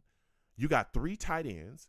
You got Jeremy Rucker, who's already been here, and y'all don't ever feature tight ends ever. We've been talking for forever. They've never featured a tight end in this offense since what? Dustin Keller? Yep. How long ago was that? Time.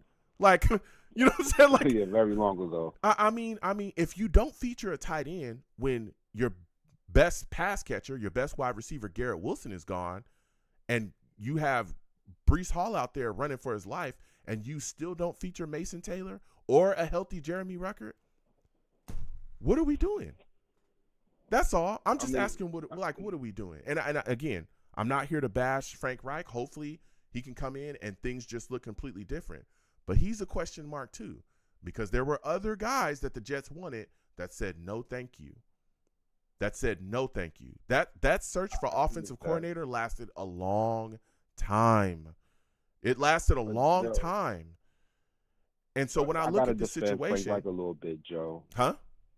I gotta defend Frank Reich just a little bit. Oh, I feel free, but let me just I'll wait till you're done. But yeah, my thing is this: it lasted a long time, and yes, he was the guy that got the job, and I'm excited. I hope he can turn things around. But I mean, it's Frank Wright.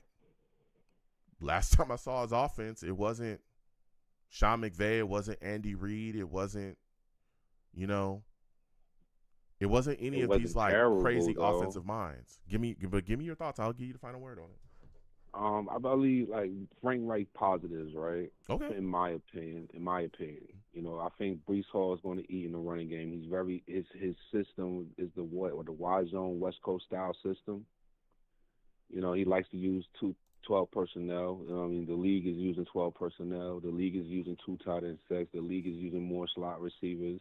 Look what the Rams are doing. Yeah, Frank Wright is no Sean McVay. He's no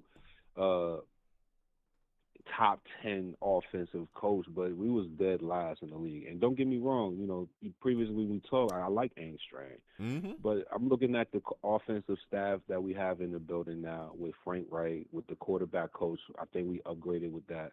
Having Rex Ryan's son as our pass game coordinator, I believe. It's a mix of some young minds and some veterans in the room. It's a good mix. And if the floor, let's say, let me just give you a stat here. We was dead last, 31st, 30. We was bottom of the league in the offense and defense. We was terrible. We was atrocious. We was basuda. Mm-hmm. But let's say if we go with the pieces we add, and let's say Gino just plays average. That's all we ask. Just play average. We go from bottom of the league to middle of the league. I think that's a major upgrade. I mean, we'll see, because We just asking for a functional offense. I mean, right, Joe? Yes, you're right, but we also to get that functional aspect to the team, you have to have functional coaching. How can you look at what we saw from Aaron Glenn last season and say that you're going to get that this season? Now with Aaron Glenn, that's still up in the air. I mean, he has to prove it. That's the biggest. That means that's the biggest thing. He has exactly, to prove it. But I think we will be better. I think the defense will be better with him calling the plays and him giving Frank Wright pretty much the keys to the offense, and with the experience and plus Frank Wright, another former Jet backup quarterback for the Jets. Mm-hmm. I think he got a little chip on his shoulder as well. This off season feels different compared to last off season. Yeah. I feel like Aaron Glenn, will learn from some of his mistakes last year. And like I said, we can just get above average or average to above average offensively, because this is an offensive league. We have to score points. Mm-hmm. We're in the division with New England and Buffalo. We're in the conference with the Chargers and the usual suspects. Let's just say that. Mm-hmm. And I'm hoping we get the Indianapolis Colts Frank Wright offense. Yeah. Now the rest of the draft. I like Cooper. And D'Angelo Pons. Mm-hmm. I like it. I was kind of disappointed because I wanted Rodriguez in the Mm-hmm. second round. I'm not gonna lie. I feel like we didn't address the linebacker position, and I feel like he was there for the taking. But I feel like we got a dog in the cornerback. I think he's 5'8", 5'9", but he plays like 6'1". Mm-hmm. We haven't had an interception, so hopefully, we can get some picks this year. We better with the free agency and the draft. But I like him. He can play in the slot. I heard a caller before. I think it was a caller before me. He mentioned baptism by fire on the outside. But hey, if he can play outside in college, I know the NFL is a different beast, but if he's playing like a heart of a lion and he got a great vertical jump, test him. And if he can be a mini Revis, then I'm with it. If he's Aaron Glenn, I'm with it. Then that means we can win 7 to 8 games. I mean, that's the floor to me. 7 wins, 8 wins. Gino can win the 7 to 8 games. Yeah, I mean, I got to see more from Aaron Glenn. But we all do. I believe the quarterback play. I think that Geno Smith is gonna come in and be able, to be solid. I don't think he's gonna put us in a lot of positions where he hurts us. But there's a lot of question marks. I got to see how things are fleshing out. But I do like this draft class. Before I let you go, Kay Klubnik A lot of people talking about him. A lot of Jets fans don't like that the Jets traded up for him. What are your thoughts about them moving up to grab him? And what do you think? Where do you think he ends up? I think he ends up being a solid backup quarterback for the Jets. Do you agree? Yes, I do. I agree. And I feel like with the whole Frank Wright conversation, we never had a good offensive coordinator or anybody except for the gentleman that passed away, God rest his soul, on the highway not too far from where I live. Yeah. We never really had a guy that worked with quarterbacks. Mm-hmm. So now we got two guys in the building. And Klubnik, he didn't have a good 2025, but in 2024, he was talked about being the first round pick in 2025 or this year's class. For whatever reason, he had a setback, but I like his moxie. He has an average arm. And I had this conversation with my brother, and I was like, well, what if, we found our Kirk Cousins? Geno starting. He can compete because I don't want to touch Russell Wilson with a 5-foot pole. So I wasn't a fan of trading up to get him because I feel like there was still good value in the 4th round. Mm-hmm. But I understand the pick. I feel like it was a Frank Wright pick. Mm-hmm. I like the fact that he's like send me the playbook right away. I like his personality. I like his hunger. I like his drive. And who knows if Frank Wright can, the floor to me, back up, good number 2 that can come in just in case Geno gets hurt. God forbid, hope not. But this is Jets. This is MetLife turf. We all know, we know what it is. Mm-hmm. I live 15 minutes away from the stadium. It is what it is. Mm-hmm. But Yeah. I feel like, if he can come in, he's not going to embarrass himself. Yeah. Yeah. I mean, so before I let you go, Brick, give me your grade officially for this draft. What are your thoughts? A A through F? minus, A minus, Okay. A minus. Okay. I give it A minus because I like what we did in day 3 too. Because I feel like Muji redeemed himself on day 3 Mm-hmm. compared to last year in day 3. Day 3 last year was atrocious, but I think this draft was very solid. Yeah. I believe Muji was very calculated, moving up the board, moving down the board, Mm-hmm. getting good value. Even though the Klubnik pick is controversial, but we picked up the defensive tackle from Florida State. Yeah. Was it Florida State? Mm-hmm. I like that, a good rotational Jackson. piece. Yep. The 7th round was a safety. Mm-hmm. I kind of Payne. like that for Yep. as his athleticism. If he can be polished. Mm-hmm. If he can be a special teams nightmare. I mean, I like the fact that he hits. He's tall. He got that like that. I'm not saying he's going to be a Cam Chandler or something like that, but he got that build to him, like that tall, lanky safety. Mm-hmm. That you can put in the box or put in dime packages, nickel packages, see what he can do, see what he can do on special teams. Am I missing a pick? No, I don't think you talked about Cooper, maybe Inez Cooper. The guard that we selected. Oh, the as guard well. from Miami. Yep. Oh man, yeah. Well, I mean, yeah. we got a hold at left guard. Road We'll grader. see. We'll see. Road We'll see where grader. he is. Yeah. So you're yeah. Okay. You're giving him an A. Listen, I got to slide off, Brick. This was a great call from you, man. Next time I have a show, I want to hear from you. All right. Yeah, whenever I'm free, man. I've been busy a lot at work, so I'm gonna try to come in as much as I can. But always salute to you, Joe. Absolutely. 100, man. Thank you. Salutes and respect to you as well. Listen, he calls in with fire. I'm not gonna lie, he calls in with fire. All right. And I understand. I'm just looking around, I'm just asking questions. Like, okay, do we have the coaching to help some of these guys develop in the ways that we need them to develop? That is a real talking point. I feel like everyone just has forgotten about how bad Aaron Glenn was and all these things, and everything's just hunky-dory now. And, Frank Reich's just he's Sean McVay. It's like, whoa, wait a minute. Wait a second here.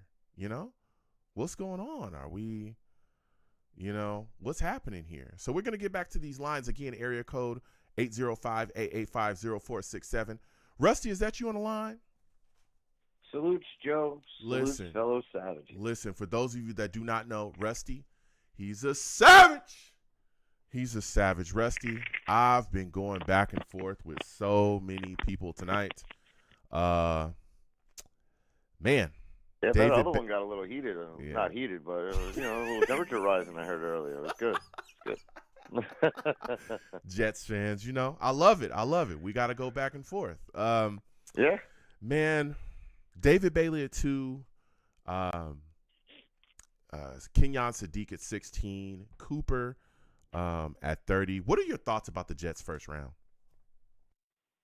Not what I would have done, but I wanted Sonny Styles, and I wanted As did I.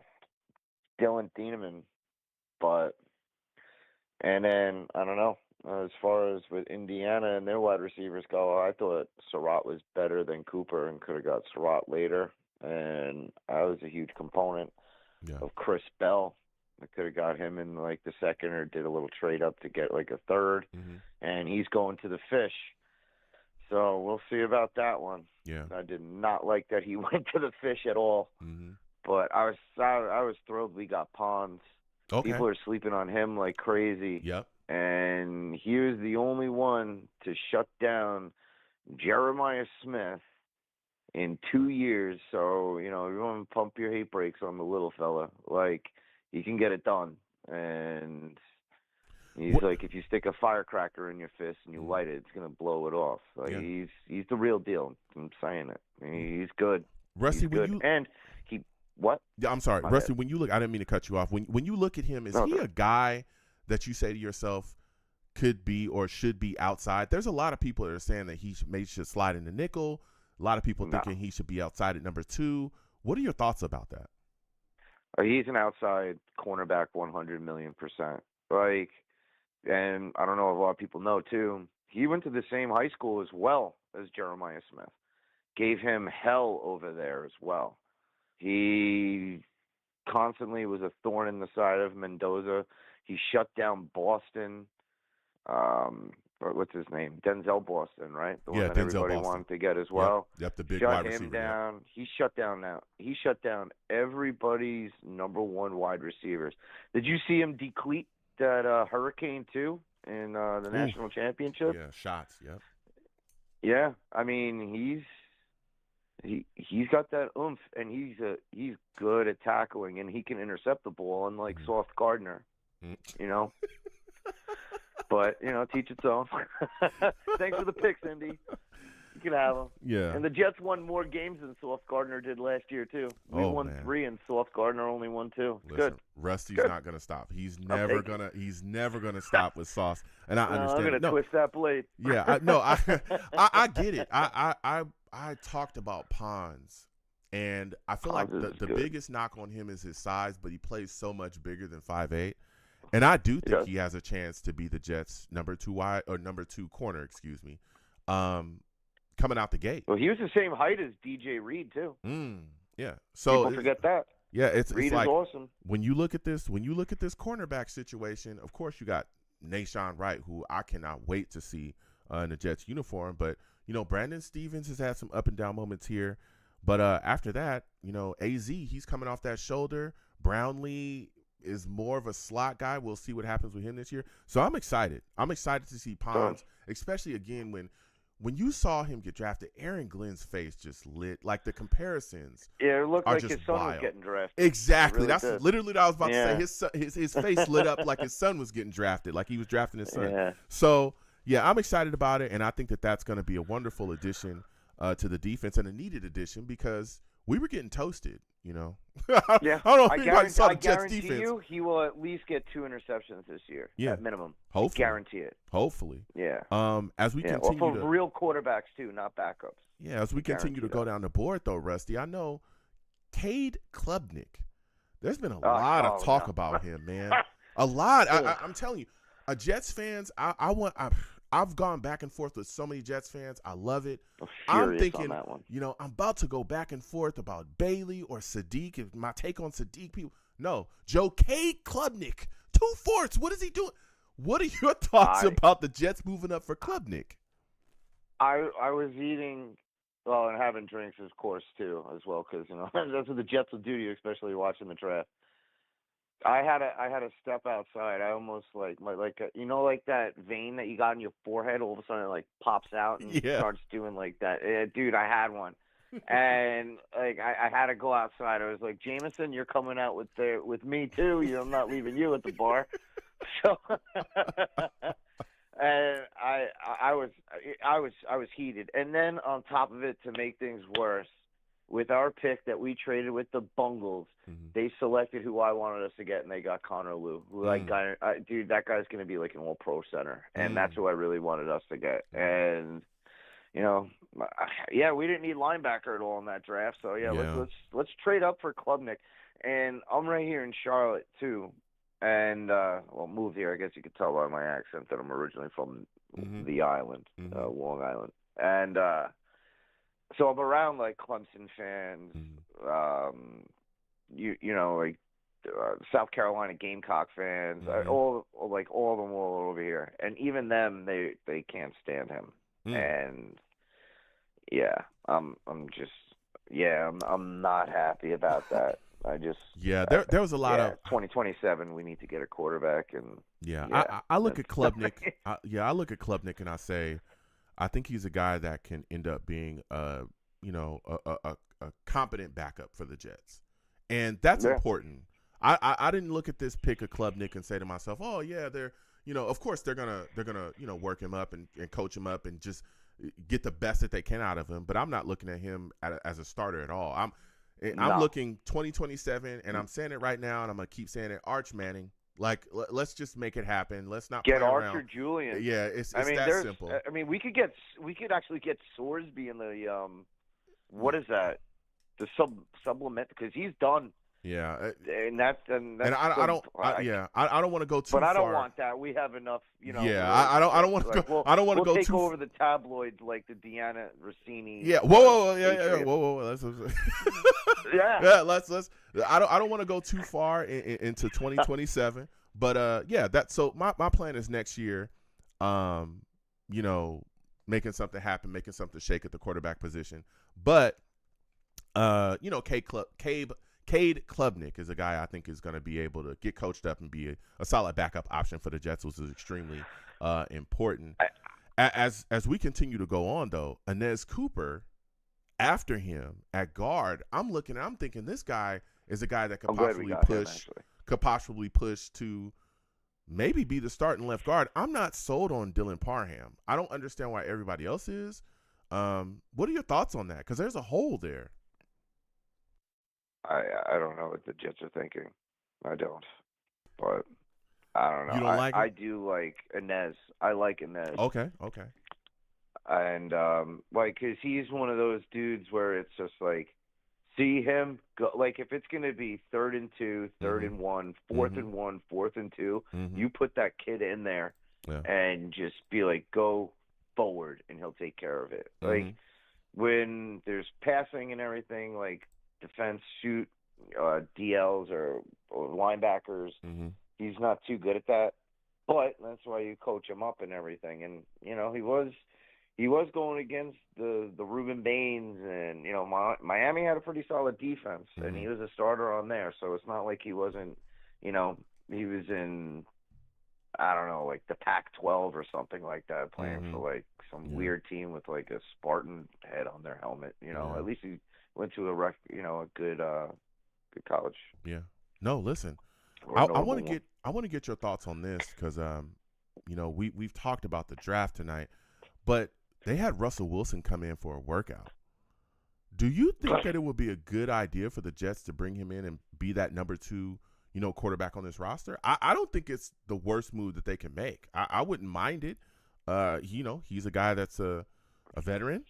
Let's say if Geno did go down, going to Russell Wilson could be all right. I'm not saying I want him as a starter, but I think it would be a decent move. What are your thoughts about it? I mean, if we could secure first overall draft pick with him playing as quarterback, yeah, sure. I can't stand Russell Wilson. I really can't. He reminds me of he was good at one time, but he reminds me of how McNabb was. When McNabb was good, of course, for the Eagles. And then where did he go? To Washington, and all of a sudden, it seemed like he forgot how to he couldn't throw anymore, and it was that's what Russell Wilson reminds me of. Okay. And I'd rather have McNabb over him, but I don't know. I don't want anything to do with Russell Wilson. Okay. I wish we can get Captain Crab Legs. I would take him over him. At least Jameis would do like, it would be, I don't know. Yeah. We'd get touchdowns, we'd get interceptions, we'd laugh, we'd cry, typical Jets things, and throw things at TVs. Yeah. So my final question before I let you go, Rusty, what is your grade? What is your letter grade from Moogie on this recent draft? As far as right now, I mean, I'm gonna get grief, but whatever. Like a C, but we'll see. Okay. I just, the first round, I just, and then the whole Klubnik thing, man, that made me like that. It was like really. I liked Payne. I like that we got Payne at the end. I think we got him. I can't believe he fell to the 7th. And if you can polish that guy. Give him like 2 years, the special team things, put him in a different plays. And I think, it'd be cool if we, got something in the 7th that was like, oh, wow, how the heck did this guy not go in like, the first or second or third round type of deal? And I don't know. That'd be sweet to have one of, that's something like that happen to us. But as far as Klubnik, no, just return him to sender, send him back to Clemson. I can't. All right. Listen, Rusty. That one's gonna bother me for a while. Listen, Rusty, I gotta slide off. Next time I have a show, I want to hear from you. All right. Absolutely, fam. Salutes to you. Salute to the fellow Savages. And let's go Jets. And ease up on Aaron Glenn a little bit, all right there, Joe? Listen. Ease up on him. Listen. I'm being as easy as I can be, all right? I understand that people want to defend, and I'm willing to go back and forth and trade, arguments with every Jets fan. But I am not having people call in here and say, oh, he should have been fired. And I'm going to continue I don't know. That. There I'm was, gonna say what did we do? 7 games where we were, it was a 1-score flip-flop. Could have gone either way. Rusty. But I know. He's a rookie head coach, but we'll so see. bad. And don't even get me to talking about the games where we just came out and looked clueless. That was most of the season. They looked like they were so unprepared. Just so unprepared. There were weeks where we were coming out and just getting blown out. The defense didn't have one interception the entire year. He's supposed to be a defensive guy. That's what he was brought in here to fix. The defense was terrible. Rusty, please don't. I gotta go, Rusty. Thank you for calling in, man. Thank you for calling in. Yeah, I gotta go. I just gotta go. I can't.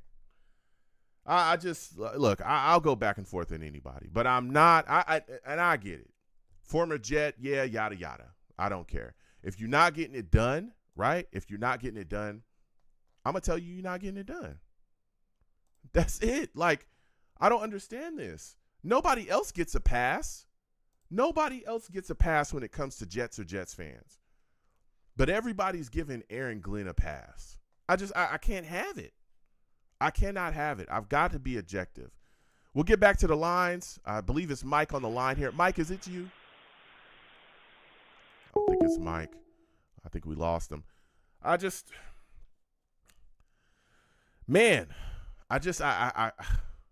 say it. I think we got Mike. Mike, is that you? Mike, is this you? Are you on the line? You are. We can't hear you. Mike from Tom's River. Yes, we can hear you now, Mike. Thank you for calling back in. We lost you earlier. Listen, for those of you that do not know Mike, he's a savage. He's a savage. Mike, I'm going back and forth with a lot of people. I'm yelling about Aaron Glenn. I'm yelling about Aaron Glenn. A lot of people take umbrage with my Sadiq take that I'm not necessarily in love with the pick. What are your thoughts about the Jets' recent draft, and how do you feel about what they've done? I was in the same boat as you when they took Sadiq at the 16th pick.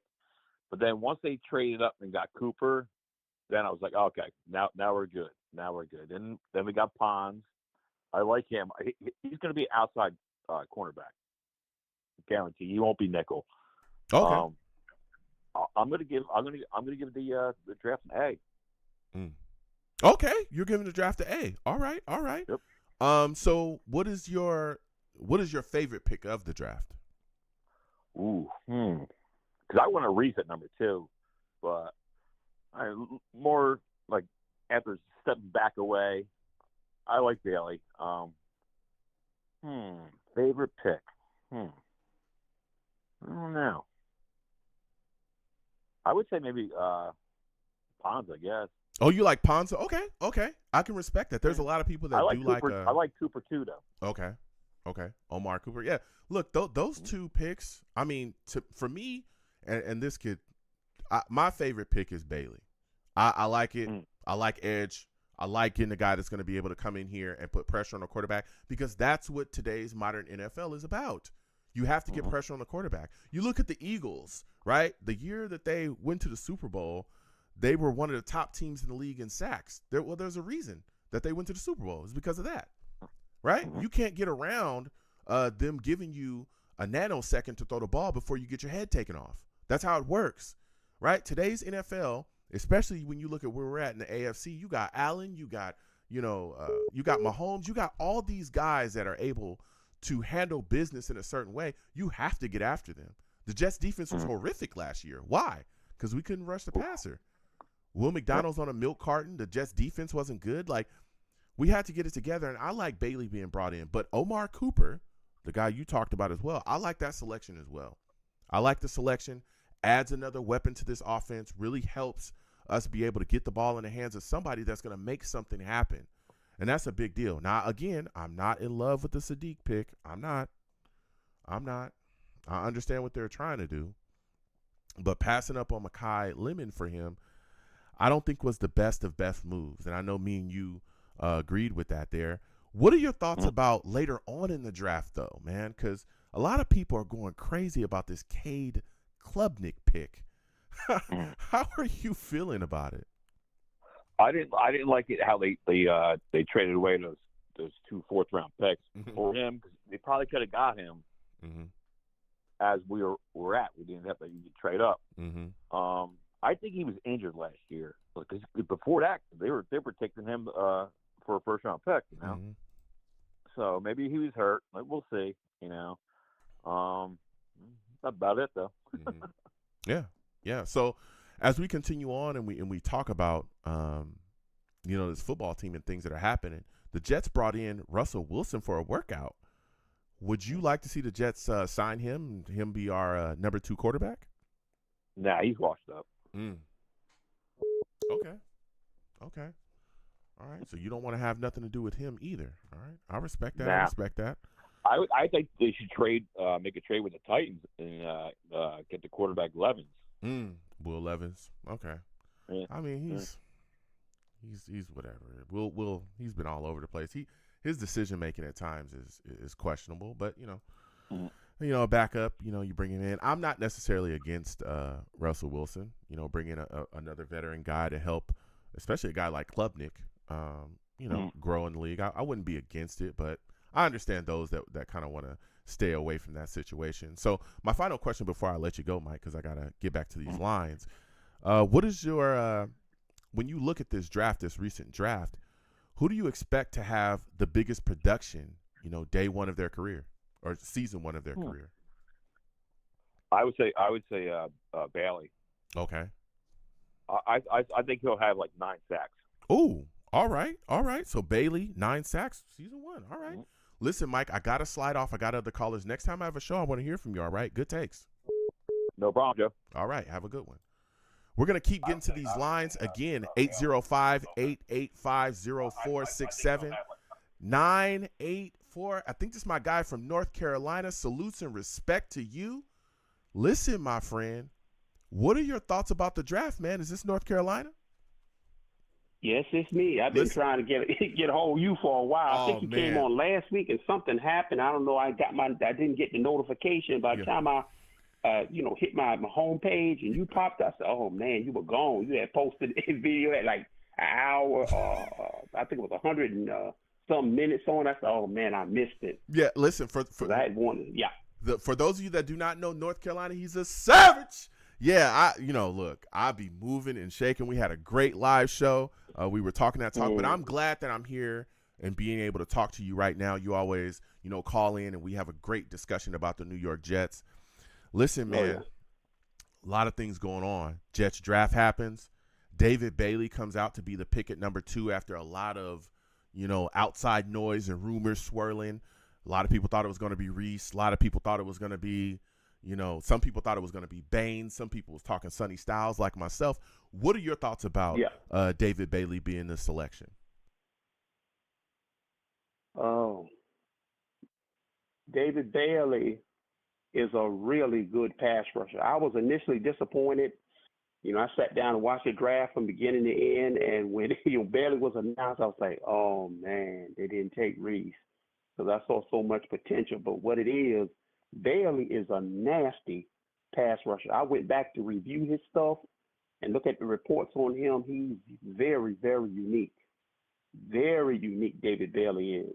I look at the history of the Jets. I've been a Jet fan for almost 50 years, and I go back to the OGs, Mark Gastineau, and then, obviously decades after that, John Abraham came in. Bailey has a chance to be one of the better pass rushers we've had probably since John Abraham. Mm-hmm. But that get off, that's really explosive, and the way he uses his hands, his technique, he is no joke. Yeah. Bailey is no joke, man. Mm-hmm. And who's to say this guy can't gain another 10 pounds, get in the NFL weight room, and get stronger? And, the technique is already there. He's not a raw developmental prospect. He's the real deal. Bailey is really good. The key to the season will be Frank Wright and Geno Smith. If we can avoid doing what we did last year, which was a disaster, getting behind by 3 scores, almost 4 scores by halftime, we can avoid that and let our edge rushers get into this game, you can see a whole different defense from what we saw last year. Yeah, I'm in agreement with you with your takes on Bailey. I think that, man, and I know that there's a lot of people that try to crap on him because he's not the most polished, run defender at this point.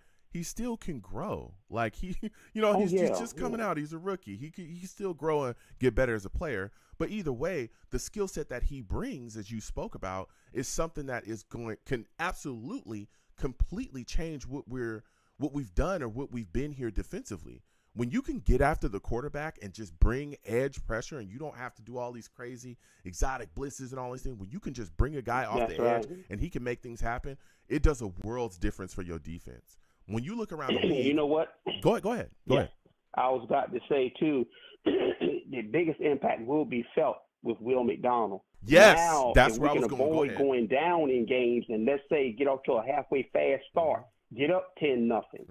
Even if we don't get up 2 scores, and we can get up by 10-0 and have an opportunity to get our edge rushers into this game, Will McDonald and Bailey, at the same time, I would like to see what would happen if they're able to pin their ears back consistently, snap after snap, and just go into the backfield. I think they're going to be hard to block. Yeah. And Will McDonald, he's trying to get paid, even though, they did extend his, I think, the 5th-year option with him, but he's trying to get a long-term contract. Yep. People aren't talking about this. Yep. But Will McDonald is better than what he showed last year.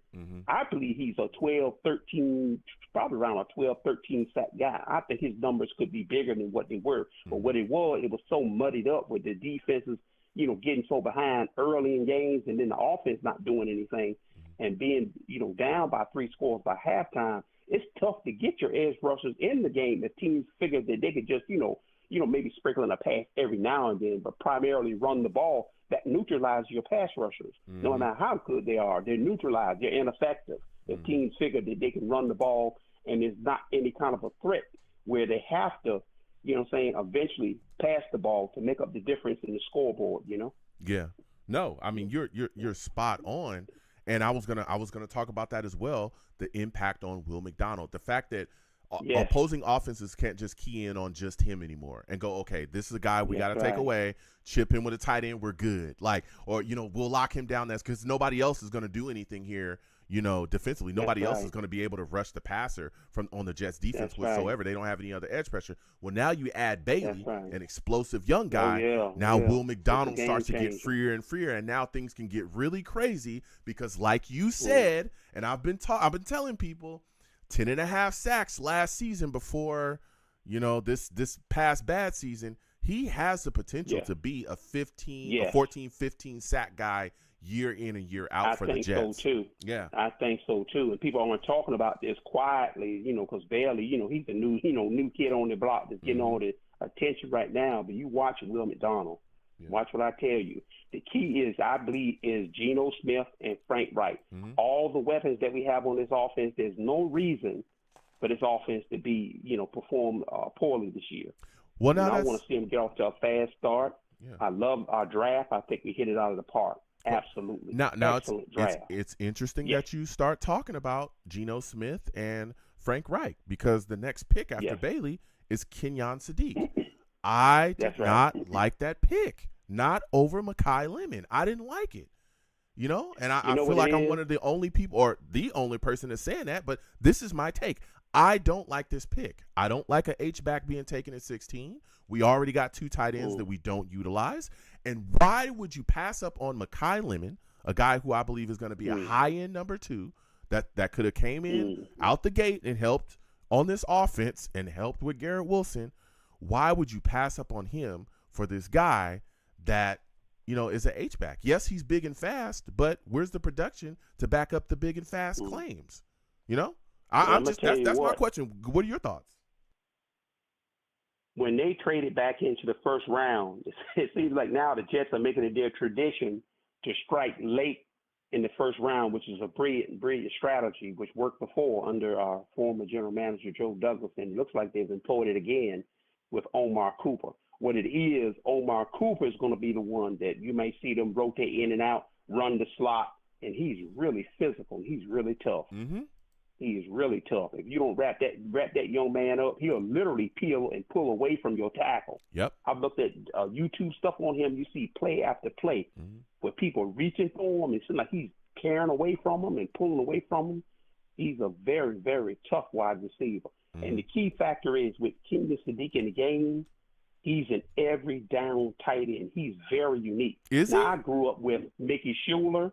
And I remember Johnny Mitchell. Now, Johnny Mitchell had a lot of those traits and measurables too, but I think, really immaturity and being young and unfocused kept him fulfill his potential. Hopefully, Sadiq can be everything I thought Johnny was going to be, which is enormous. And what it is, he's going to be able to put a hat on people, chip those edges. He and Mason Taylor both can chip your edges and come off on you and be wide open. Ain't nothing you can do. And because both of them are athletic, that's an element I don't think we've ever had. Now, the Jets in their history had some pretty good offenses. I grew up with the offenses of the mid-1980s. Obviously, early 80s, you had Todd and Wesley and Lamb Jones and them. And then the mid-80s, Al Toon came in and Ken O'Brien took over. Mickey Schuler was establishing himself as one of the best tight ends. But this offense, I think, in some ways, in its own way, could be just as lethal, maybe a little bit more unpredictable because of the tight ends being big and athletic and the ability to line up in line, either one of them, and chip you or both and run downs. You don't know what's coming. They might start, line up and just might want to, square up on you and push you, or they can chip and come off. And because they're athletic, that could be very difficult for a defense to kind of, lock in on as far as the tendencies and what they're going to do. I think the Jets offense has a chance if Frank Wright's got anything in the tank. Is still capable as an offensive mind with that personnel group. The Jets could be a very difficult matchup. I have a question about that. I have a question about that, North Carolina. I understand the chipping aspect, but if you're lining up against Sadiq, you know that he's not coming in to block because he can't block. That's not what he is. Like he's not like a traditional tight end. He's more like an H-back, big number 3 wide receiver. That's what he does. I'll tell you about Sadiq. My thing is this. Sadiq can block certain type of edges. Yeah. Now he might struggle with Jermaine Johnson before he tore his Achilles tendon. He can't block Myles Garrett. No one can. But he can block Will McDonald. There's certain type of edges, yes, he can block them. He can't block like a Myles Garrett and all that. Yeah, they're too strong. Yeah, I too strong for him. All he can do is chip and come off. Yeah, I look chip and come off of him. I don't think that I don't think that he would be able to block any guys that are gonna I don't think he would be able to block Will McDonald, but I do think that he could develop as a blocker, and I think that that's going to be one of the biggest things, a part of his game that they're probably going to work with him on. And I understand what you're talking about him being a receiving threat. I get it. Like I Oh, understand yeah. that, and that's what the allure is for everybody with him. But my thing is, though, North Carolina, I'm gonna give some pushback because I'm saying we already got 2 tight ends here that we don't utilize, right? Everything that you're telling me about Kenyon Sadiq, how much of a threat he can be in Chip, isn't that what y'all told me that Mason Taylor was? That's what y'all told me. I believe what it is. I And believe he that wasn't still utilized is. at The all. thing about it, see what it is, Ruckert is a solid tight end. I liked him coming to Ohio State, but I don't think he has the level of athleticism and explosive potential that Sadiq has. I think the combination of Sadiq and Mason Taylor is a lot more formidable in certain situations than Mason Taylor and Jeremy Ruckert, if you know what I'm saying. No, I hear what you're saying, and I look at it like the times when I think it's tough to even tell whether Jeremy Ruckert is explosive or not because we never throw him the football. There was a time. Yeah, that's true. There was a time, I think like a year or maybe 2 seasons ago, where they started to throw him the ball and he was making plays. Like I forgot. Oh yeah. There was one catch where he like dove out and caught the ball like in the back of the end zone. I remember that touchdown. I was like, whoa! Like he can catch. Like everybody kept saying, hey, this guy, can play, but we never featured him within the offense. And then what was even crazier was last year. Right? Garrett Wilson goes down. Mason Taylor's still not featured in the offense. I talked about this all year.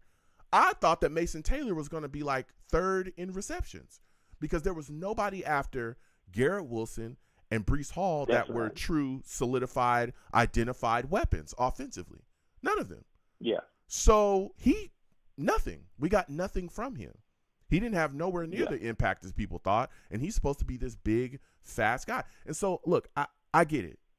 I get it. And I'm going to, and you're giving some great takes here. But I'm saying in a rebuild, and that's what we're in, do the Jets truly have,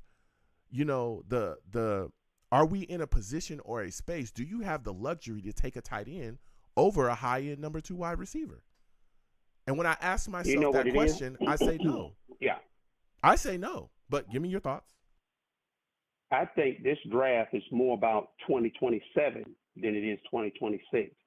What it is, they're lining it up now and setting it up and loading up with weapons and all different levels of it. Now they have it all 3 levels. They have the running backs, they got the tight ends, and they have the wide receivers. Now there's probably questions about the Jets wide receiver depth. Once you get past Michie and Garrett Wilson, that's why they added Cooper late in the first round, and they made a move to kind of go up and get him, which was a great draft strategy. Brilliant move by the Jets.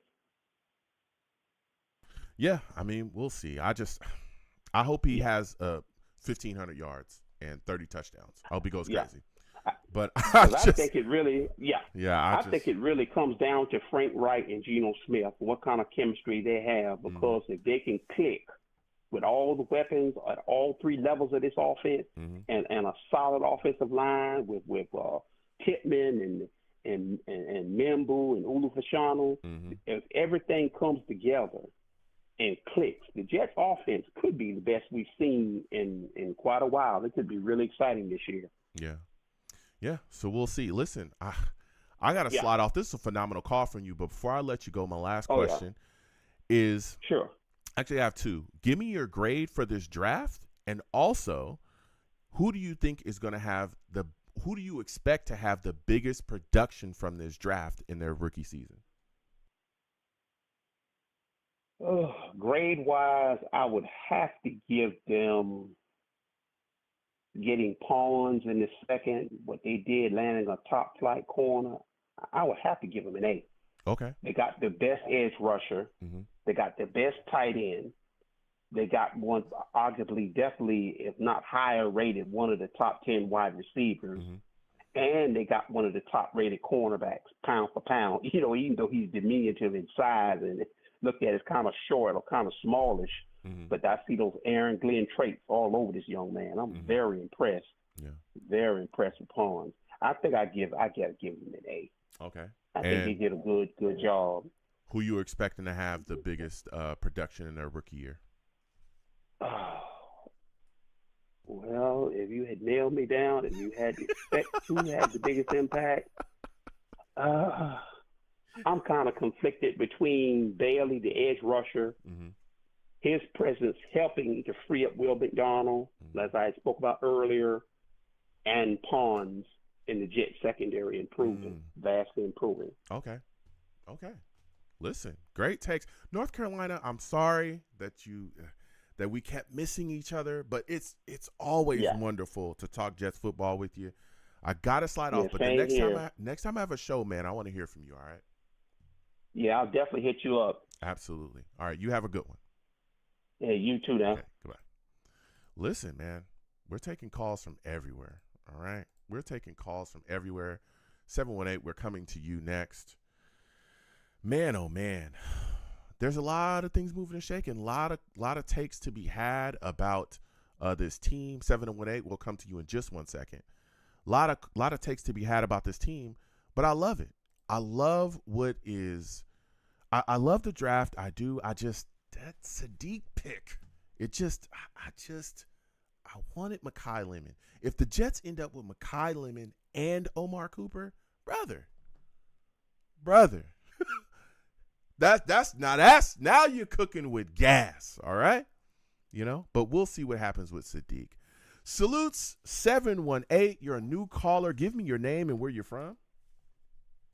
Hey, what's going on? I'm Jerry. I'm from Brooklyn. Oh, Jerry from Brooklyn. Salutes and respect to Brooklyn. Okay, I want to say that constantly. I got people out there. Salutes and respect to Brooklyn. Okay. And Strong Island as well, and my peeps in Manhattan. I just want to put that out there, okay? Jerry, I want to thank you for calling in. It's good to speak with you, man. Give me your thoughts about this draft. How are you feeling about it? David Bailey at 2, what are your thoughts? Man, okay, so my initial reaction was like, oh, man, why didn't they go with what's his name? Why didn't they go with him, right? Because our main problem for like the past 5-6 years, right, even with the Saleh regime, was the fact that we couldn't protect the middle, and we always had issues against really good running backs and really good tight ends. So we had issues in the middle all the time. So if we had who we needed to pick, he would have helped alleviate that, right? So that was like my sole concern. Now, from what I realized from this whole draft is that Muzi has a type. He has a type, guys who are very smart, guys who are doing, who does good in school, that's characteristic traits that he looks into, and guys who are in a winning organization or are leaders. So when I come to terms with that, I'm like, okay, Bailey makes sense. And plus, too, from, how do you call him? From our coach's perspective, he came from from his previous team, right? The Lions, so with that team, it's the Lions, right? So that with the Lions, remember the pick that they had? Yep. Bailey resembles him, so Hutchinson. I can understand Hutchinson. Exactly. Aiden Hutchinson. So I can understand why they went with that. Why they went that way. Now after that, the second pick. So overall, I like Bailey. Is good. At first, I was like, oh man, why didn't they take? So overall, I'm cool with Bailey. Okay. Now for the second pick, right? This is where things, where we kind of have our differences. Okay. I always felt like for a long time that we didn't have, a proper tight end that we could go to, right? Somebody we could check down to, to bail them out. To bail out our QBs out, if everything is covered, right? So when I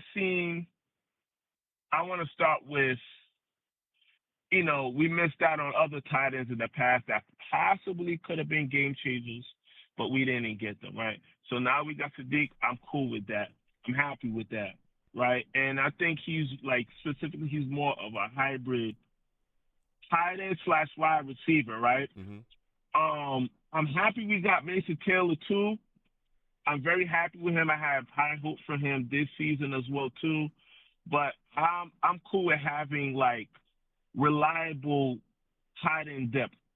Previous times we'll have something solid, and then everybody else is like second, third, maybe even fourth tier tight ends. So the fact that we have possible 2 good tight ends for the first time in a long time, I'm feeling that. And what that does, in my opinion, is just open up, things for Garrett Wilson. Yeah.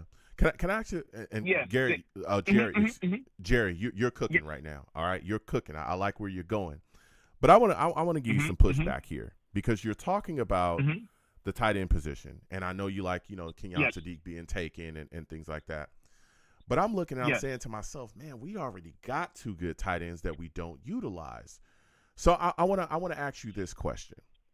Do you think Sadiq is the starter over Mason Taylor next season? That's a great question, right? So based on the traits and based on our immediate needs and how they utilized Mason Taylor last season, I would say, like, on a politics level, Sadiq would be. You think Kenyon Sadiq is going to be the starter over Mason Taylor next year? Huh? You think he's the immediate starter over Mason Taylor? I don't think he's an immediate starter per se, right? But because they picked him at 16, because, Mason Taylor already played and they made that consensus choice after having a try with Mason Taylor, he may be the starter. Like, I'm just talking about off of picks. Now we got to go to training camp. We got to evaluate the 2, and see who beats out who in training camp. Here's the thing, though, Jerry. Here's the thing. I understand what you're saying, but if you're taking a guy at 16 and you're in a rebuild, right? And this is part of my argument. If you're taking a tight end at 16, this is in the first round, and you're a team that's in a rebuild like we are, and you've passed up a guy that could be a number 2 wide receiver, the guy that you selected 16, he better damn well be a starter. Because if he's not, then why would you take a depth tight end at 16 when you could have just taken a starting wide receiver at 16? You're talking about helping Garrett Wilson out. Well, wouldn't a number 2 help Garrett Wilson out? Because there's nobody after Garrett Wilson at wide receiver. Nobody proven. Don't talk to me about A.D. Mitchell. He's not proven. When Garrett Wilson was gone, he did next to nothing. Arian Smith, I was hoping he would do something. Everybody and their mama told me that, Joe, he's the next star. He didn't do a dang thing. Nobody outside of Garrett Wilson is doing anything from this wide receiver core. So that's my question is, I get why y'all love Sadiq. I get it. Big, fast. Everybody keeps telling me that he's basically another wide receiver. So then my question is, well, dang, why didn't y'all just draft a wide receiver then? Why did y'all do that?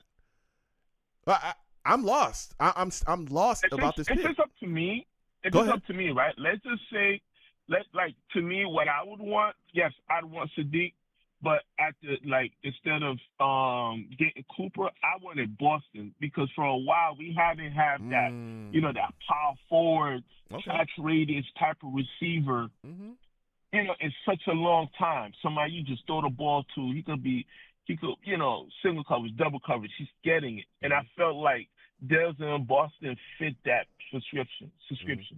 So you know what I'm don't, saying? So that would have been my ideal choice. But I'm happy with the Cooper pick, and I understand from a character, from a proven standpoint, why they pick him. And I feel like he could be like the 1B for that squad. You know what I'm saying? Like, I feel like Garrett Wilson, he needs to be that workhorse, not that main focal point of a first, for a typical wide receiver 1. I feel like he needs like a decoy, somebody who's a threat. Like, if you throw him the ball, he's gonna make a play. So watch out for him.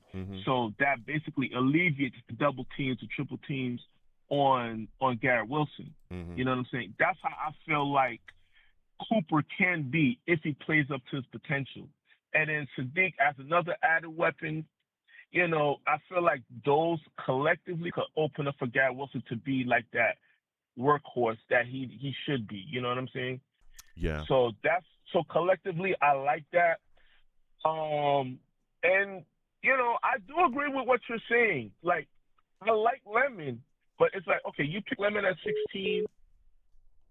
What would you take at 30 or 33 at this point? Because it feels like take another wide receiver. You're covered. No. You covered at wide receiver. No, you're not. So, no, you're not. You're not covered at wide receiver, and that was what I wanted. We're not covered at. You're not covered at wide receiver just because you have 2 guys. You should have 3. Okay. Right. And here's my thought process on this. When you look at the Chiefs, nobody ever tells them, "Oh, you got 2 weapons on offense. You guys are good." Bro, they stacked the deck. Travis Kelce, they went and got that other, I forgot, I think it's Worthy, the other speedy wide receiver. They got another guy. They're always searching for more weapons offensively. That's why when they get off the plane, they're up by 56. They're blowing people away every single week.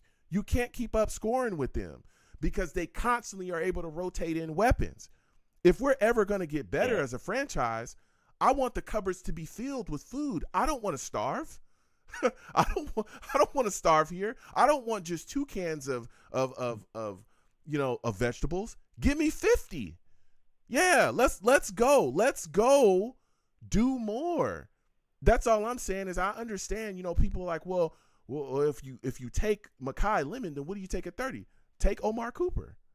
If you still want to trade up and take Omar Cooper, cool. I was with, and you talked about one of the guys that I wanted in the second round. I was talking to people about Denzel Boston last month. I said, take Mekhi Lemon at 16, and then at 33, take Boston. Right? Yep. How's that going to hurt? It can't hurt us. I was big on all 3. Yeah, it can't hurt us. I feel like he was like the 4th or 5th best wide receiver in the class. Yeah. My opinion. I don't know how everybody else feels, but I felt like that because he covers what you need in a first or second wide receiver. You know what I'm saying? Yeah. And that's why and shout out, was it the Browns that picked him? I think it was the Browns that picked him. It might have been. It might have been the Browns. I think it was the Browns. CK Concepcion and they picked Boston. I forgot what team that was. But hey, they did what you would have wanted because I feel like CK Concepcion is just as good as Lemon. So what your ideal move that would have been? I think I gotta look at it again, but I think that's what that's what they did, the Browns. Yeah. But I'm not mad at it. But I'm for me personally, I'm big on getting a tight end. But it's like you said, the Jets have a history of not utilizing tight ends, and that's unfortunate. But also too, I felt like like I don't think they went to Rucker enough. At one hand, but at the other hand, he was there for quite a while. So they probably had the evaluation of why they went with who we went right now. But it's very interesting, man. It's borderline political at this point. But I mean, I look at it. I mean, his career high targets was last year, and he only got 29 targets last year. He's not getting a lot of nothing. He had 28 in 2024. Like he's not getting a lot of targets. Rucker has never had a lot of footballs thrown his way. I've been talking about that since he got drafted, because when we drafted him, everybody told me, Joe, he's one of the best. He's the best tight end in the draft. As a matter of fact, the same thing they told me about Mason Taylor. Everything that everyone is telling me about Sadiq, that's exactly what they told me about Taylor, and we didn't utilize him either. So maybe that changes this year. I'm hoping that Sadiq goes crazy. I hope he goes off. I hope he has a 1,500 yards and 35 touchdowns. But I'm looking and saying Mekhi Lemon was there. You drafted a backup tight end at 16. Like there was other options. I just, but that's my take. But I got to slide off because I got to get to other callers. But before I let you go, give me your letter grade for this draft. Give me your letter grade. And who do you expect to have the biggest production in their first season with the New York Jets from this draft? I give it between an A- and a B+.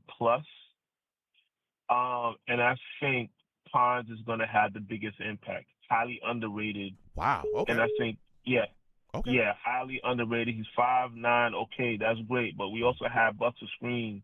Who was killing when he was on the Browns before we got him, and he was doing well too. So, people worried about the 1 or 2 inches or whatever. I care about the production. I care about him getting interceptions and putting pressure on defense, and I believe he could do that. And he's the best pound for pound in the draft to do that. So I believe Ponce is going to have the biggest impact because that's our biggest need if you think about it right now on defense out of everything that we covered.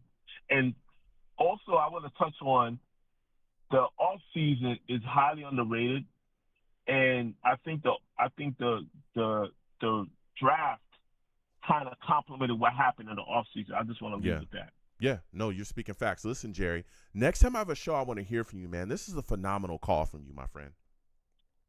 I appreciate it, man. All right. Appreciate it. I love your show, too, man. Thank you so much. Thank you so much. You have a good one.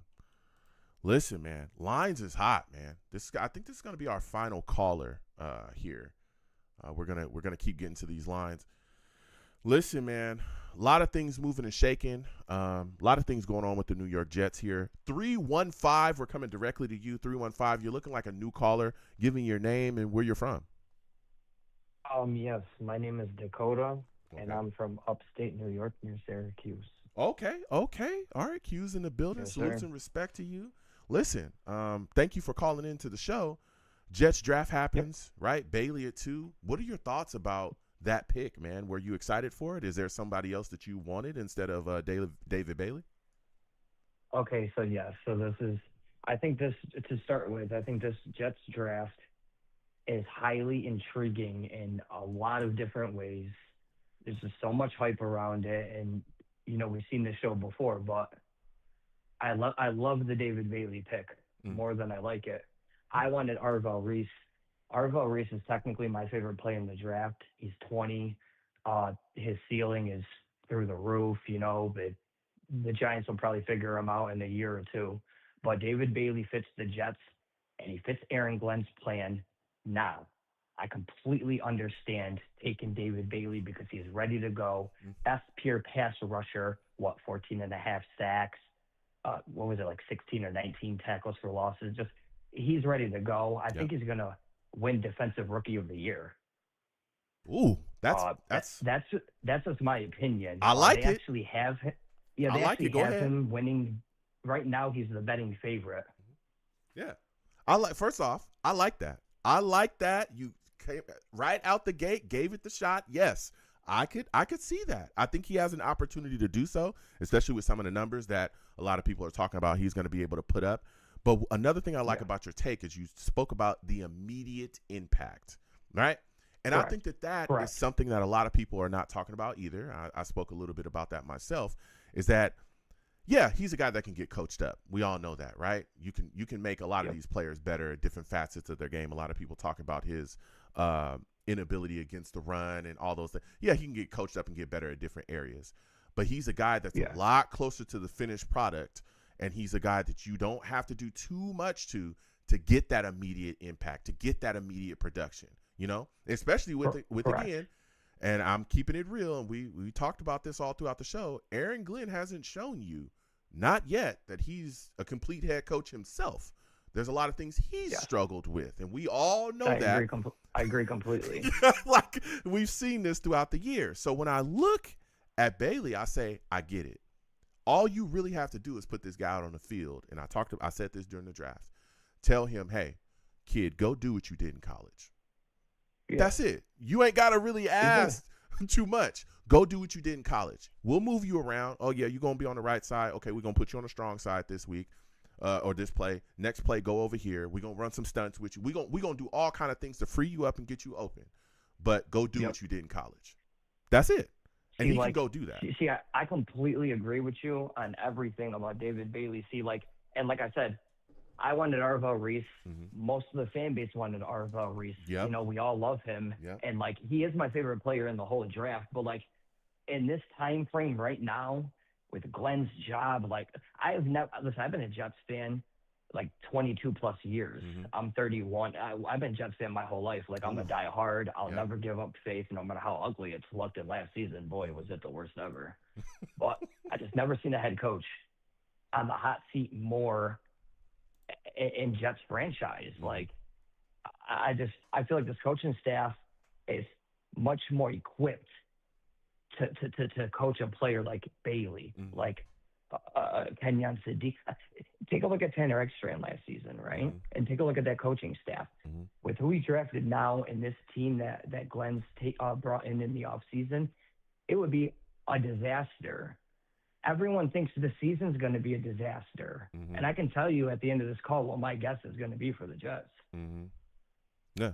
Yeah, well, we'll talk about that because I want to continue forward, and I'm definitely going to get your takes on that. But I want to talk about Sadiq with you. I've talked about this throughout the night. This is my take. I'm not in love with the pick, especially taking him over Mekhi Lemon. What are your thoughts about this, man? What are your thoughts about it? I'm here to hear everyone out, and you know, maybe my mind could be changed. I don't know, but I'm not in love with it. What are your thoughts, Sadiq at 16? Okay, so here we go. So at 16. I wanted Reese at 2, Lemon at 16. When we took Kenya, about like 3 weeks ago, I had the idea, I had the thought in my head, wait a minute, the Jets could take Kenyon Sadiq at 16. We could still figure out a receiver because Darren Muji is very intelligent, and I'm telling you that. I think we lost him. 315, call back in when you can. We lost him. Listen, there's a lot of things going on. He had a great call. Hopefully we're able to get him back in. At the end of the day, like, man, let me tell you, a lot of this stuff that we're talking about with Kenyon Sadiq, a lot of it's gonna hinge on play calling. You know, hold on, I think we got him back. 315, are you back on the line? Yeah, we lost you. Go ahead, continue with your point. You can hear me? Yeah, I can hear you. Okay, so I wanted Lemon at 16 when we took Kenyon Sadiq at 16 because a few weeks ago I had that thought in my head, like, wait a minute, we could take Kenyon Sadiq at 16. If we do, I won't be surprised at all. When we took him at 16, I wasn't surprised. He is very explosive. We all been watching football for how long? A lifetime. He is explosive. Like, you know everything he can do. You know the whole 43.5 inch vertical. He can just do everything. Mm-hmm. I think he molds the whole. Well, the Jets haven't had a tight end like him since Dustin Keller. No. If it works, Kenyon Sadiq is going to be a fantastic Jets player. Mm-hmm. See, the Omar Cooper Jr., when we cut off Buffalo and did that little 33-30 trade with San Fran and jumped Buffalo and they traded out because they got scared. The Omar Cooper Jr. solidified. This draft is just incredible. Adding Omar Cooper Jr. with a talent like Kenyon Sadiq, and we have Garrett Wilson. When's the last time that the Jets actually tried running 12 to 13 personnel? Because I can't remember when. Yeah, that's my big question. That's why I question the selection of Sadiq, because we don't utilize tight ends like that at all. We don't utilize tight ends correctly, like ever in almost 20 years. I don't even think Rex in them. I mean, we were more of a run-heavy football team about 15 years ago, if you ask me, and we stuck to defense. Mm-hmm.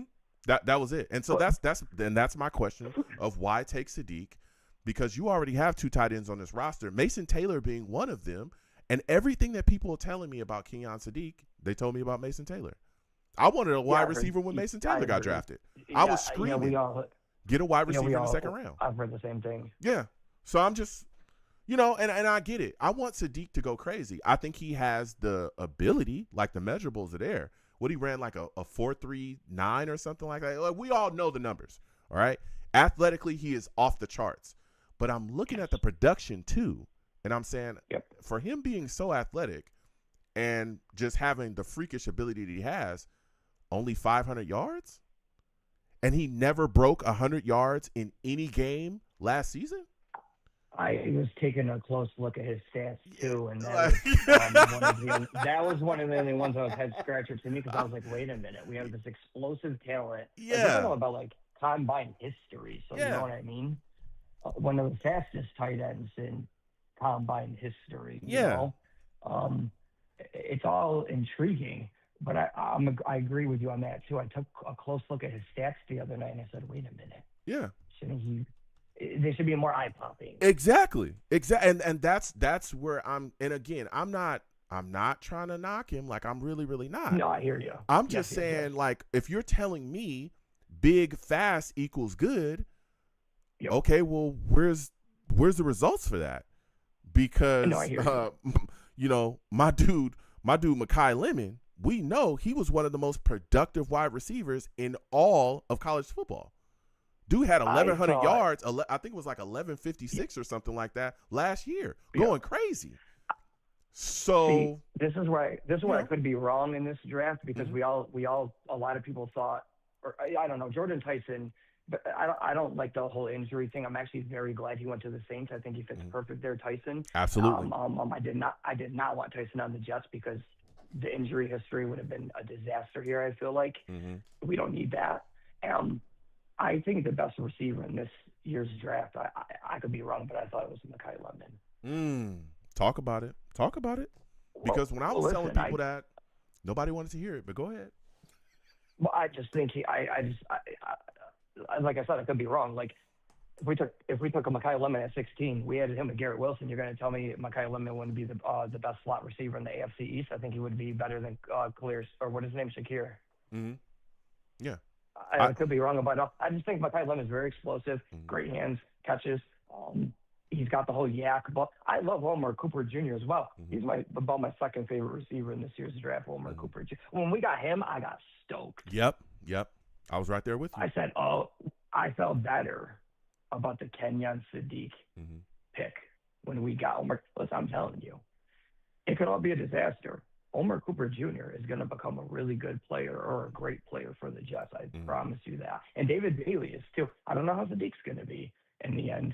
I'm telling you, David Bailey, Homer Cooper Jr., those two players are going to be locked. Yeah. Awesome players for the Jets. Give me your thoughts quickly about Pons. I know there's some people that love him, some people that aren't so in love with him. What are your thoughts? Okay. D'Angelo Pons is very interesting to me. He reminds me and all of us actually, of Aaron Glenn.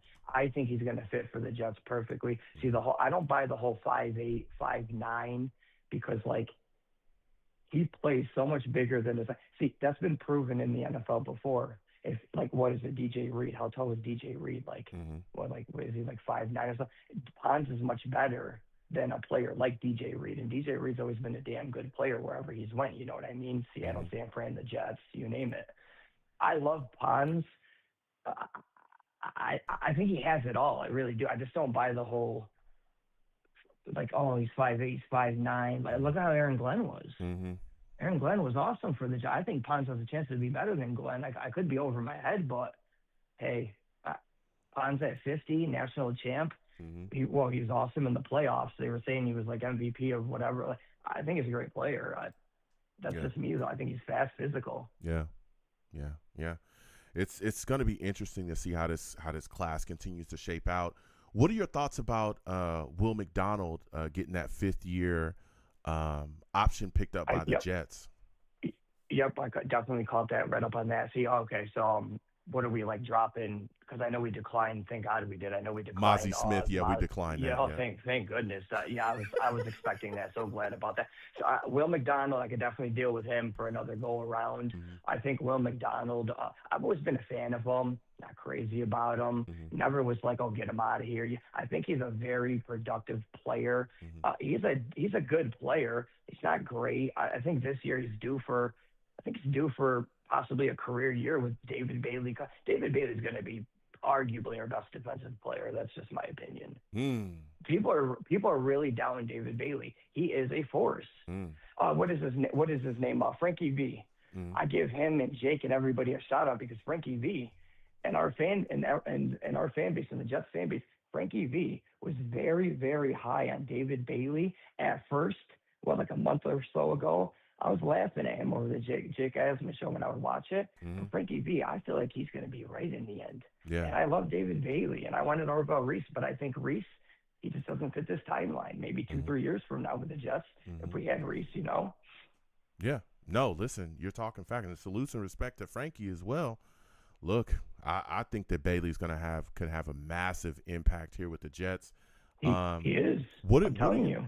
What are your thoughts about his first year? What are you expecting from him as far as sack numbers? I'm thinking maybe 7 to 8. You go first. Are you thinking in the teens? 7 to 8. I'm thinking 10 to 12. Oh, okay. That's a rookie of the year. 10 to 12 defensive rookie of the year. Okay. David Bailey will be a big reason why Aaron Glenn's job is saved. Telling everybody this now. I don't know how Sadiq's going to be. I have him being damn good. Well, maybe in year 2. He's going to show his talents in year 1, but I don't have Sadiq going more than I can't see. I don't project yardage, and I try not to because we don't know how Geno's going to be. And I love Geno. You know, I hate him, but we don't know how he's going to be. So I kind of pump the brakes on that. But we don't know how Frank Reich is going to be. I think that's also another. That's one big thing that I'm worried that's about. another big thing nobody really talks about. I like Frank Reich. I pray that he's not outdated right now. I hope not. He has weapons right now. So even people that have been down the Jets for years, this 15-year playoff drought, because we're a joke. People right now literally know, okay, wait. Besides the quarterback position, the Jets actually are cooking with gas right now. The Jets have weapons. This regime, I feel like Glenn's job's going to be saved. David Bailey's going to be defensive rookie of the year, 10 to 12 sacks. Everything's revamped. Everything has mainly improved if you take a look at the measurements. This whole offseason, what has really mainly been a downfall for the Jets? We haven't been adding it up, you know what I mean, or taking comparisons. There's been so much uprise. And notice, we've never seen this franchise doubted more. A head coach for the Jets doubted more. I'm telling you, I think Frank Reich's going to be all right because he's going to scheme up some good stuff. He's not dull, you know what I mean? I mean, the coaching staff together, I feel like this is a really good coaching staff if it clicks. I just do. There's a lot of veteran experience in there. It's not a great coaching staff. It doesn't look great. I mean, look at Seth Ryan, pass game coordinator or whatever. He's going to be amazing. Yeah. Seth Ryan, he's going to be really good for the Jets. I'm telling you. Yeah. So we're going to go to the playoffs 9-8. Playoff drought's going to be ended 9-8. New England's going to step down. New England's already suffering from the Mike Vrabel scandals. New England's going to slide down.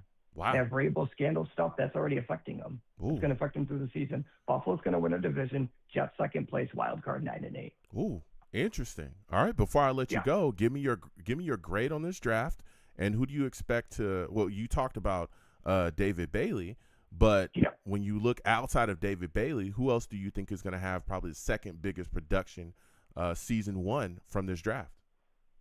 Either Omar Cooper Jr. or D'Angelo Bonds. I'm a stick with Cooper.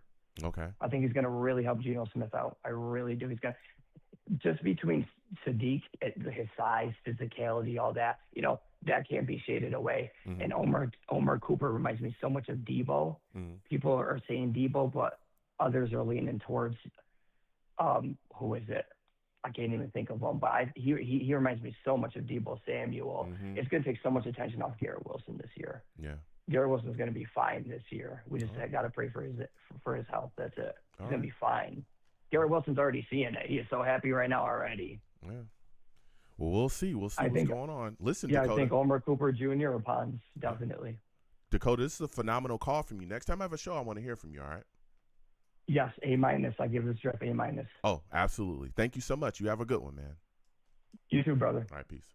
Listen, Dakota called in with some fire. I understand it. I'm liking David Bailey. You know what I'm saying? We took our final call for the night. Man, what a show. What a fire show. A lot of things moving and shaking with the New York Jets right now. We're talking draft. We talked about it all. Me personally, my take is, again, I give the Jets A-, B+. And the reason why I'm giving them an A-, B+ is because of the Sadiq pick. Every other pick, even the Klubnik, I wasn't in love with trading up, for him. But if they value him that much, then it's cool. If they think that he can be a guy that is an apt, if they believe that he can be an apt backup quarterback, then hey, bring him into the building. If they love him, so they bring him up, that's no problem. But I'm not in love with the Sadiq pick. We should have took Mekhi Lemon, but hey, we'll see what happens with Sadiq. So yeah. Oh, and year one, year one production, I'm going to take David Bailey. I think David Bailey has the most production year one, and it's because I think he has the easier or the least amount of resistance in the path to success, if that makes sense for anybody, because he's just going to be asked to go in there and do exactly what he did in school. Go rush the passer, get to the quarterback, which is big, right? That's a huge deal. And even if Aaron Glenn is not that good of a coach, or the defensive game plans aren't good, just go get the quarterback. He can do that.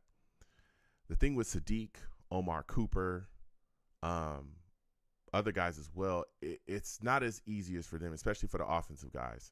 We still got to figure out who Frank Reich is, has the game passed him by. And then after him, it's another, where's Geno Smith at? Can he come here and really be that guy? Can he hold the fort? Can he be solid? We've seen veteran quarterbacks go other places and not work out well there. So, that's what it's all about. And I like David Bailey's chances to have big time impact this year with the New York Jets. So, with that said, we're going to wrap up the show. Phenomenal show. I want to thank everybody for watching. Listen, I'm the man of the people. I'm here for the people. Let me show you to promote my Facebook page. Everyone go on Facebook, search The Long Beach Joe Show. All right. Like that page. My content's up there. Go ahead and give it a listen. Message me. I'll message right back. I love going back and forth with you folks about this football team. Also, leave me some feedback. I love hearing about what you folks think I do here on The Long Beach Joe Show. I am also on Twitter as well. Okay. Going over to Twitter, type in @The Long Beach Joe, @The Long Beach Joe on Twitter. All right, follow me. I'll follow you right back. You want to troll me? No issues. I'm the troll that lives under the bridge, and I will have my Jets jersey on at all times. At all times, okay? I used to have a Vera Tucker jersey on at all times, but, we all know where he went. And he's still from SC, fight on, but I can't deal with the fact that he went to that team, okay? I don't even want to talk about the team he went to. But he knows what he did, But it is what it is. So I'll be trolling, all right, with my Jets jersey. And also, all right, I'm on YouTube as well. Long Beach Joe Jets. Long Beach Joe Jets on YouTube. Subscribe to the channel. Like the videos. Like the stream, please. Share it across your social media with your friends and your family, and get in those comments as well. And troll me, and I'll troll you right back, okay? Also, when you subscribe, hit that notification bell so that you get all of my content, okay? And as always, people, when you see me in person, because you will see me in person, I don't hide. I be outside, okay? Arms out, chest open, free hugs for everyone. Free hugs for everyone, okay? The hugs will cost you absolutely nothing. No matter what anyone tells you, the hugs will always remain free. I want to thank you folks for listening, for calling in, for being in the chat. Salutes to the savages. Without you people, I'm nothing, man. Thank you folks so much for engaging with my content in any way that you do. So until the next show, you folks have a good one. Peace. 1 second, folks.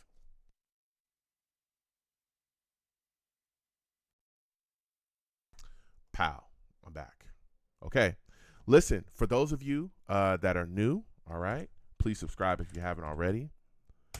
Exclamation point. Bow. All right.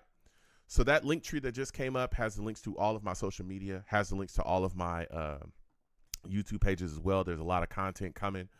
So please get involved with me. Follow me across all my social media. Talk to me. I'll talk back. Have discussions about this team with a lot of people. These shows that you folks are seeing, we try to do. We do them year round. I do them year round. There'll be a show next week, hopefully. The days may change, so please get involved, subscribe. I post all over my social media when I'm going live. Generally, they're around like 7 p.m. Eastern Standard Time. So please get involved with me.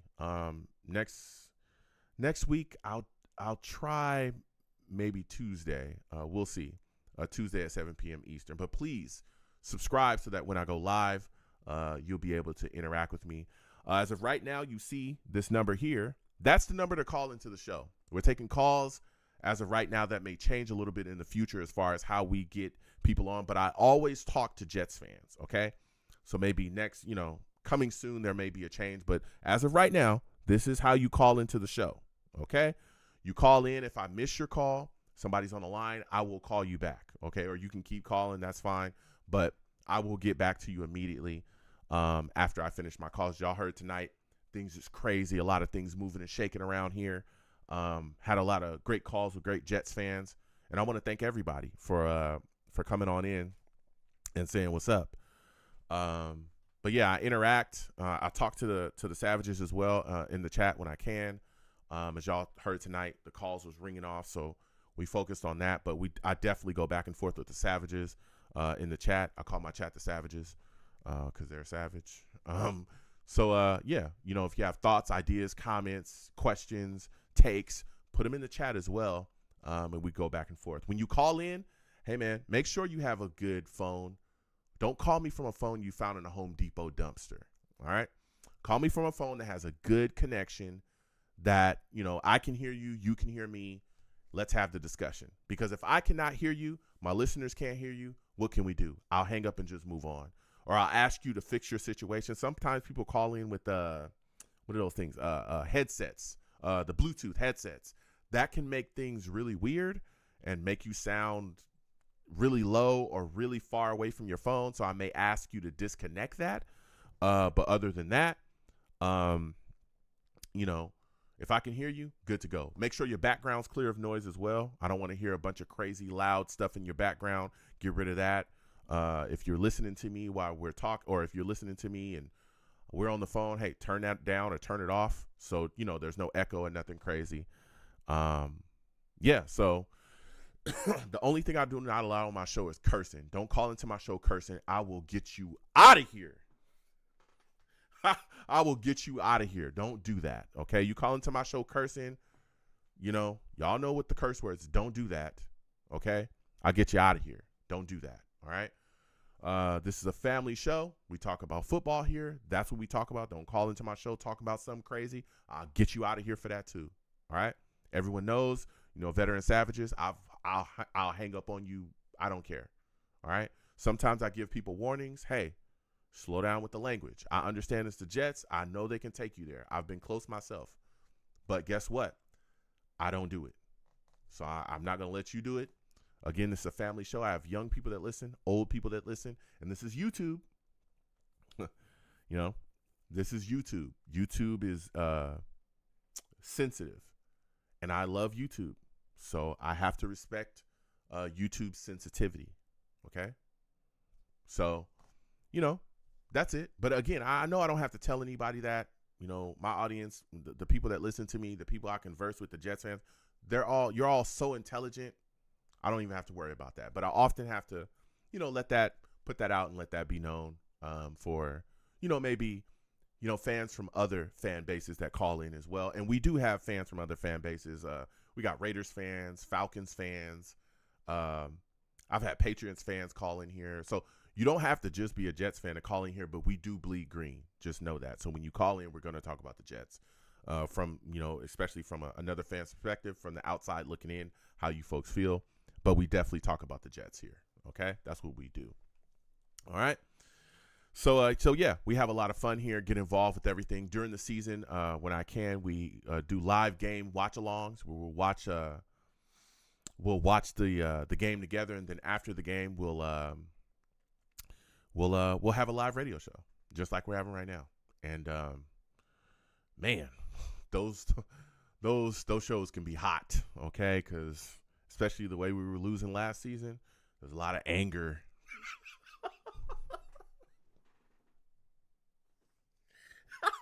There's a lot of anger, man. All right, but still, don't call into my show cursing. Don't do that. All right.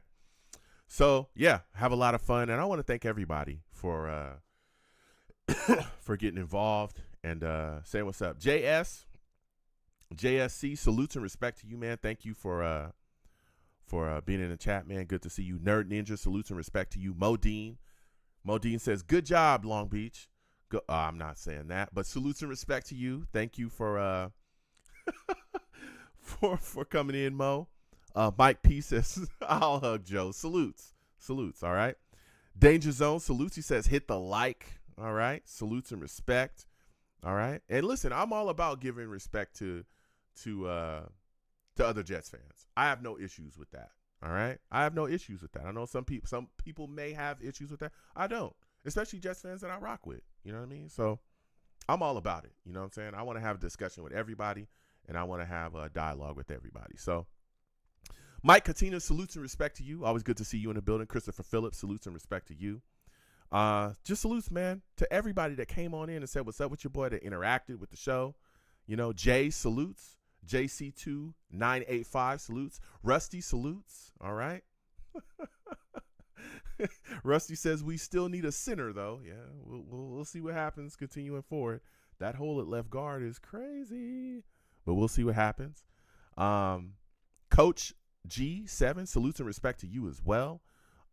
James Thompson salutes and respect to you as well. Hawkeye salutes and respect to you. Christopher Phillips salutes and respect to you, man. Christopher Phillips going off. Listen, I got respect. I got a lot of respect for Chris. You know what I'm saying? We gonna go back and forth. It is what it is. You know, it is what it is. All right. But salutes and respect to everybody, man, that called in, that came on by. Please hit the thumbs up. B, salutes and respect to you. Goo as well. Salutes and respect to you. Goo vibes only. Yeah, so we're going to continue. Again, please subscribe if you haven't already. Hit that notification bell so when I post content, you will be in the know. All right? I got more content coming out. Also, sometimes we go live when I can. People get so upset. Listen, I game on this channel from time to time. We play Street Fighter. I've played we play some scary games. We've played some stuff here. I understand people be like, Joe, you need to go live more and play more games. I don't just want to hear about the Jets. Oh, all right, look. I'm trying, bruh, but my schedule is crazy, all right? When I have the time, we'll game. You know what I'm saying? We'll play some games. So if y'all catch your boy, you know what I'm saying, if the stream goes up and y'all like, what's going on? You run in here and you see your boy, you know what I'm saying, destroying people in Street Fighter. Come on in, man. Join in. We talk about life and, we see what's going on. We conversate. All right. We have good conversations. So please, get involved if you see me, gaming in here. And we have other content coming as well. So please, get involved with everything that I'm doing, that I do on this channel. But I'll get back to gaming at some point. It's just my schedule is crazy, man. Trying, bro. But yeah, there's a lot of people that are upset that I'm not gaming as much as I used to. I'm sorry, but I'll get back to that. All right. So yeah, we have a lot of fun over here. Get involved with everything that we're doing. Salutes to Goo Vibes only as well. He says, Joe, you're the man. Salutes and respect to you. Thank you so much. I appreciate you. Yeah, we have a blast here, man. So get involved with everything that I'm doing. So again, subscribe if you haven't already. And yeah, can't wait to have the next show with y'all. I got to get out of here, though. My schedule's wild. Listen, folks, be safe. Be safe out here, folks. A lot of crazy things going on in the world, and I don't know why. I don't know why, but it's happening, all right? Sit down with your friends and your family. Eat some good food. Watch some good TV. Make sure that the people that you love know that you love them, all right? That's something that's important to me in my life. It's important to me in my life. I hope it's important to you and yours. All right. So until the next show, which I'll try either Tuesday or Wednesday of next week at 7 p.m. Eastern. I'll let y'all know. Again, it'll be all over my social media and posted on YouTube and all that. So until the next